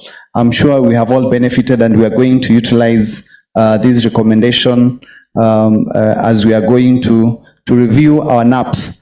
A lot of the countries in attendance today, I'm sure we are all in the process of reviewing our first cycle of the NAP. So I'll just read a few remarks on behalf of our director, then I'll invite the representative from the Principal Secretary, State Department of Livestock, to make his remarks on behalf of the PS. So it is my pleasure to join you today as we come to the close of this auspicious meeting. The 3 days of deliberations have brought insights on how we can better implement our strategies for effective and efficient mitigation of antimicrobial resistance. I want to take this opportunity to thank the organizers led by African Society for Laboratory Medicine, ASLM, for setting up and coordinating this meeting. It has indeed been a success. Let us please appreciate them once again. Most of us have traveled from different countries and regions with a clear intention to fight for our future health. The continuous emergence of resistance to antimicrobial poses a real threat and is now a crisis. It restricts our ability to treat diseases, reversing the gains that we have already made in the fight against infectious diseases. Thus curbing our efforts to achieve universal health coverage and the health-related sustainable development goals. The threat of AMR is progressing steadily and will eventually lead to the end of modern healthcare if effective interventions are not put in place. As you all are aware, AMR has root causes in the different sectors ranging from health, human health, food safety, and agriculture to environment, as well as trade. Indeed, recent studies have predicted a continued rise in the antimicrobial resistance globally, leading to the death of 10 million people every year and a 3% reduction in the GDP by the year 2050. So new evidence shows that AMR is now the leading cause of death globally, higher than even HIV or malaria. And these estimates are a clear warning signal that AMR has already started putting the strain, extra pressure on the health systems by making these common infections harder and difficult to treat and diverting our expenditures in health. Ladies and gentlemen, there are immediate actions that we need to put in place in order to protect our health systems against the threat of AMR. We need to strengthen our governance and coordination mechanisms for effective implementation of AMR interventions. We need to create awareness and education, build the knowledge around the menace, generate adequate information on the trends and patterns of resistance through surveillance and monitoring, reducing the incidence of infections and the spread of resistant organisms through proper infection control and optimizing the appropriate use of antimicrobials. One partner that we would like to just mention, we get support from different partners and different organizations. The Fleming Fund did complement the work of the government already being carried out by the country, whose intention is to ensure that there is long-term sustainability of the investments, and some of the areas that focused on was on the infrastructural improvements, training of professionals, quality assurance of the data and laboratory system, and utilizing of IT platforms for data sharing. So all these are necessary for ensuring effective surveillance and monitoring of AMR and the generation of quality, reliable data for decision making. We now need to advocate for increased utilization of our diagnostic infrastructure. As I conclude, ladies and gentlemen, we hope that the skills and the knowledge built by the different professionals through the different capacity building efforts by the various projects, EQ Africa, QUAS, MAP, will be utilized to make a difference in our areas of influence. The discussions and the deliberations that you have had over the 3 days meeting should provide a boost towards the strengthening of the implementation of the country's AMR national action plans. Indeed, our countries may be unique, but the challenges we face remain the same. So once again, let me recognize the important role that the organizers have played in the stewarding of this event. Dear distinguished delegates, for gracing this event and actively participating, as well as all the facilitators for sharing their knowledge and experiences, making this event a success. We all have a role to play in this fight, ladies and gentlemen, because collaboration is truly the heart of this joint venture. Asanteni sana.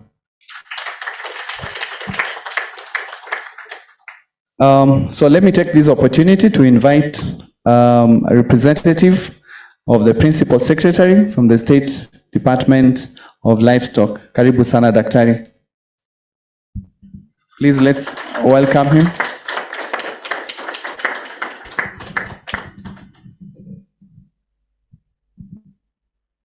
Thank you. Good afternoon. I don't know what it means when you speak after Dr. Maruta, our new microbiologist. Yeah, and our person from Fleming Fund. So, no, he's the new microbiologist, not Maruta. Yeah. So, my name is Dr. Nkundi. I work with the State Department for Livestock Development as a technical advisor to the Cabinet Secretary, apart from the other routine activities. So I was ambushed to come and close this event, but the Principal Secretary would have really loved to be here. Just that something came up, so he was actually called to State House. We have issues of drought, cost of living, and I think this is across the world. Something is happening. I don't know, it is a world recession or something. But thank you for the invite. I would like to recognize there are quite a number of partners, but specifically Fleming Fund, thank you. I have been informed that Kenya is one of the beneficiaries. Locally, Kenya has actually benefited from this. But this global approach, I can see many countries are actually partners in this. And I have picked quite a number of issues that have been addressed during your speech, when he talked, and when Dr. Maruta spoke. So before I read the speech, if I read the speech, I can't say anything else after that. Yeah, so I would like to make a few comments, things that I've picked that are really critical. It is true, AMR is an emergency and it should be to every country. I noticed there is a dashboard being developed, a reporting system from each country on antimicrobial resistance to the very basics of our antibiotics, first line. Yeah? And I really got amazed. Because the percentages I saw there, it's really sad. And I'm sure the One Health approach is going to be a solution. And why data? At the Ministry of Agriculture and Livestock Development, we have developed a platform called the Kenya Integrated Agrarian Management Information System, and all other reporting systems, especially on data collection, are going to feed into this. This is the overarching platform where we'll be having a reporting system that for everything, from farmer registration, the type of system, agriculture system that one has, and this reporting system for MR will also be linked to that so that we have a one-stop shop, particularly for the Ministry of Agriculture in terms of data and reporting. Now, data is important because this is what shapes what our policies will be for all countries. And that is something that I've picked because of the work that the Fleming Fund or the overall UK is doing. We are going to have data. Governments are going to be more informed in terms of the policy direction and the finer details of how to make decisions and put legislations in place to tackle the common problem. The other thing that I've picked, and thank you for recognizing the country focal persons, because I'm aware, I know our country focal persons have been doing a lot of work. Like in Kenya, I know the support you gave. We have an AMR strategy in place. Yeah? And that is commendable. That's commendable. So the development of that dashboard is a game changer.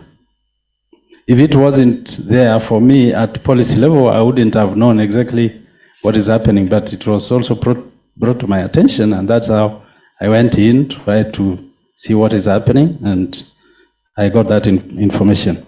Your commitment for future support, I know that has come up from every speaker. We really need it at country level. That is needed. So how do you enhance what has been done? The training, you have trained the experts. Do they have the tools? I don't know. Do they have the tools? Is the approach sufficient? Do we need to upscale this? Do we need to go further so that we solve the problem? We need to answer these questions. There are many more other questions, like what Dr. Maruta addressed. In terms of sustainability, where do we go after this? These are the big questions. For the individual countries, sustainability is key. Yes, we inform policy. We put legal instruments in place to tackle the problem. But in terms of sustainability, that laboratory network that gives us the information and the data needs to be in place. And this is on both fronts. From the agriculture side and from the human side. A collaborative effort that will bring the information to the fore and accurate data.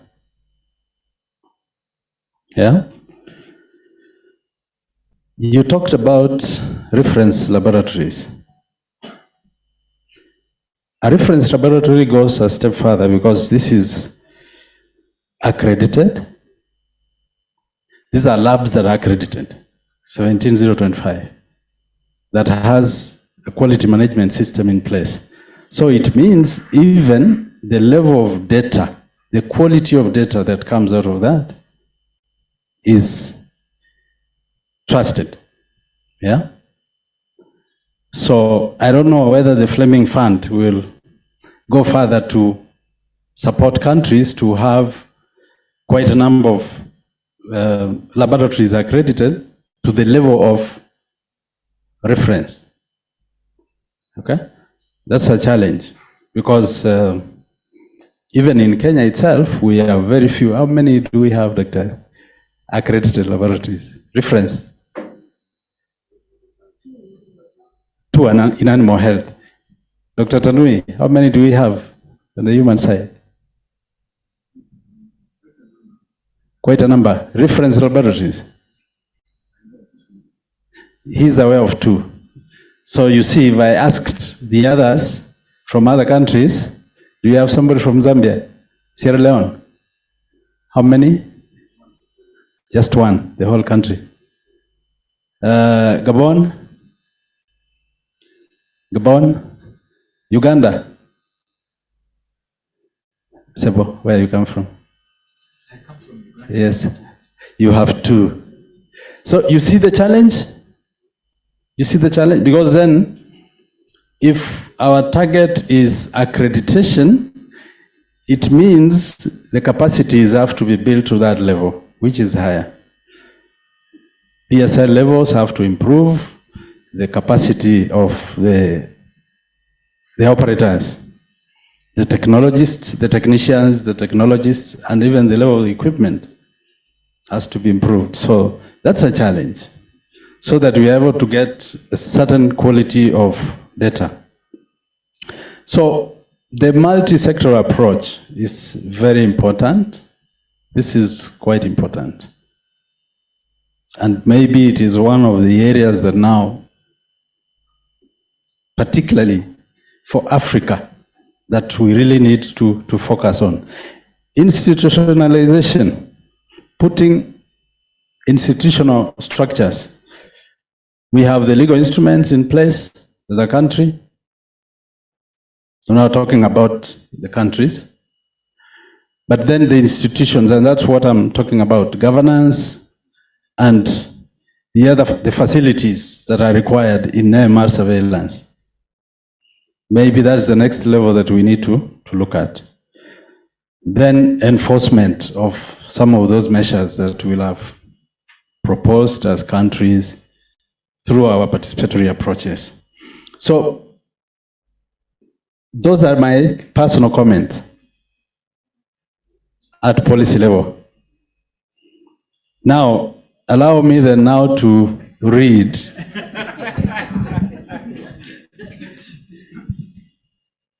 this is that stage where now you lock your thoughts and then read what you are given to read and no comments after that, unless really there are comments. So, ladies and gentlemen, African CDC, the African CDC, Africa Society of Laboratory Medicine CEO, is he or she here? Mott MacDonald and Fleming Fund representatives, development partners, delegates from the 14 African countries represented here. Ladies and gentlemen, good afternoon. I would like to begin by thanking the organizers for choosing Kenya as the venue to host this meeting. And as a country, we welcome you back to the city in the sun, Nairobi, in your future meetings. Fleming Fund. That really depends on you. Ladies and gentlemen, I would like to take a few moments to reflect on the discussions you have had regarding the challenge AMR poses to mankind. There are global concerns about resistance to antimicrobial drugs, impact on health and economic costs of antimicrobial resistance. AMR is a natural phenomenon worsened by inappropriate and excessive use of antimicrobials in both human and agri-food sectors. Therefore, addressing AMR requires a multi-sectoral One Health approach where all relevant sectors are effectively engaged and consideration given to underlying contributing factors such as over-the-counter or internet sales, substandard and falsified antimicrobials, lack of adequate laboratory capacity for definitive diagnosis of infection, and AMR detection and characterization, among others. Ladies and gentlemen, I am informed that this meeting discussed the critical challenges that effective containment of AMR faces, including inadequate data, few laboratories with quality management systems, inadequate resources and infrastructure, and a shortage of skilled professionals with the necessary laboratory and epidemiology expertise.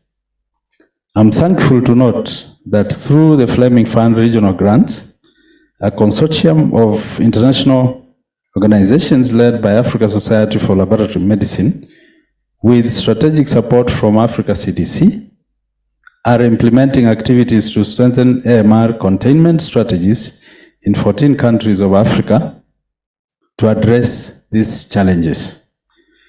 Ladies and gentlemen, I do acknowledge that Kenya is a beneficiary of Fleming Fund Global, regional and country grants, which have greatly strengthened the Kenyan capacity to undertake AMR surveillance, strengthen multi-sectoral collaboration, and enhanced data sharing and management. We have made significant progress, but there is still much work to be done. It is important that we continue to strengthen our efforts towards the containment of AMR. I take note that we have trained a number of TOTs in AMR, surveillance and epidemiology. As we progress into the next phase, let us build on this achievement and enable the in-country TOTs to build capacity of more personnel to sub-national levels to be able to collect quality AMR data for policy decision making. We also learned that a number of countries, including Kenya, are in the process of reviewing their national action plans for AMR. It is therefore important for us to consider the individual country needs for effective implementation of the national action plans that support AMR control. I am confident that with the dedication and commitment of all stakeholders, we can achieve a lot, and we are looking forward to further collaboration in phase 2. Thank you all for your participation and contribution to this important meeting.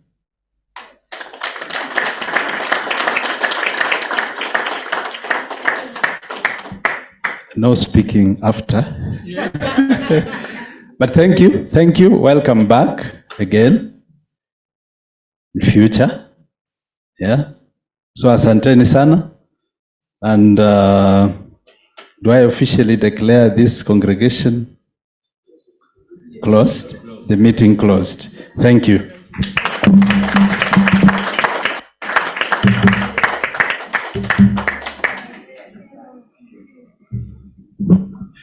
Thank you very much for those powerful remarks.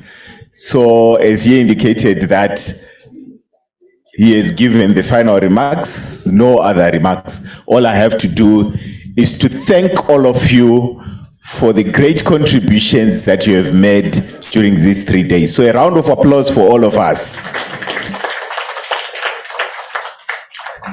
We also want to thank Ajo and Luna. I know we had to drag them into very technical discussions, but they enjoyed, so we really want to appreciate you. A round of applause for them. So we have been informed there's going to be the final group photo in the first floor. So as we go out, we go to the first floor for the final group photo, and those who want other photos with our graduates, feel free to take those photos. Thank you very much. We can move to the first floor.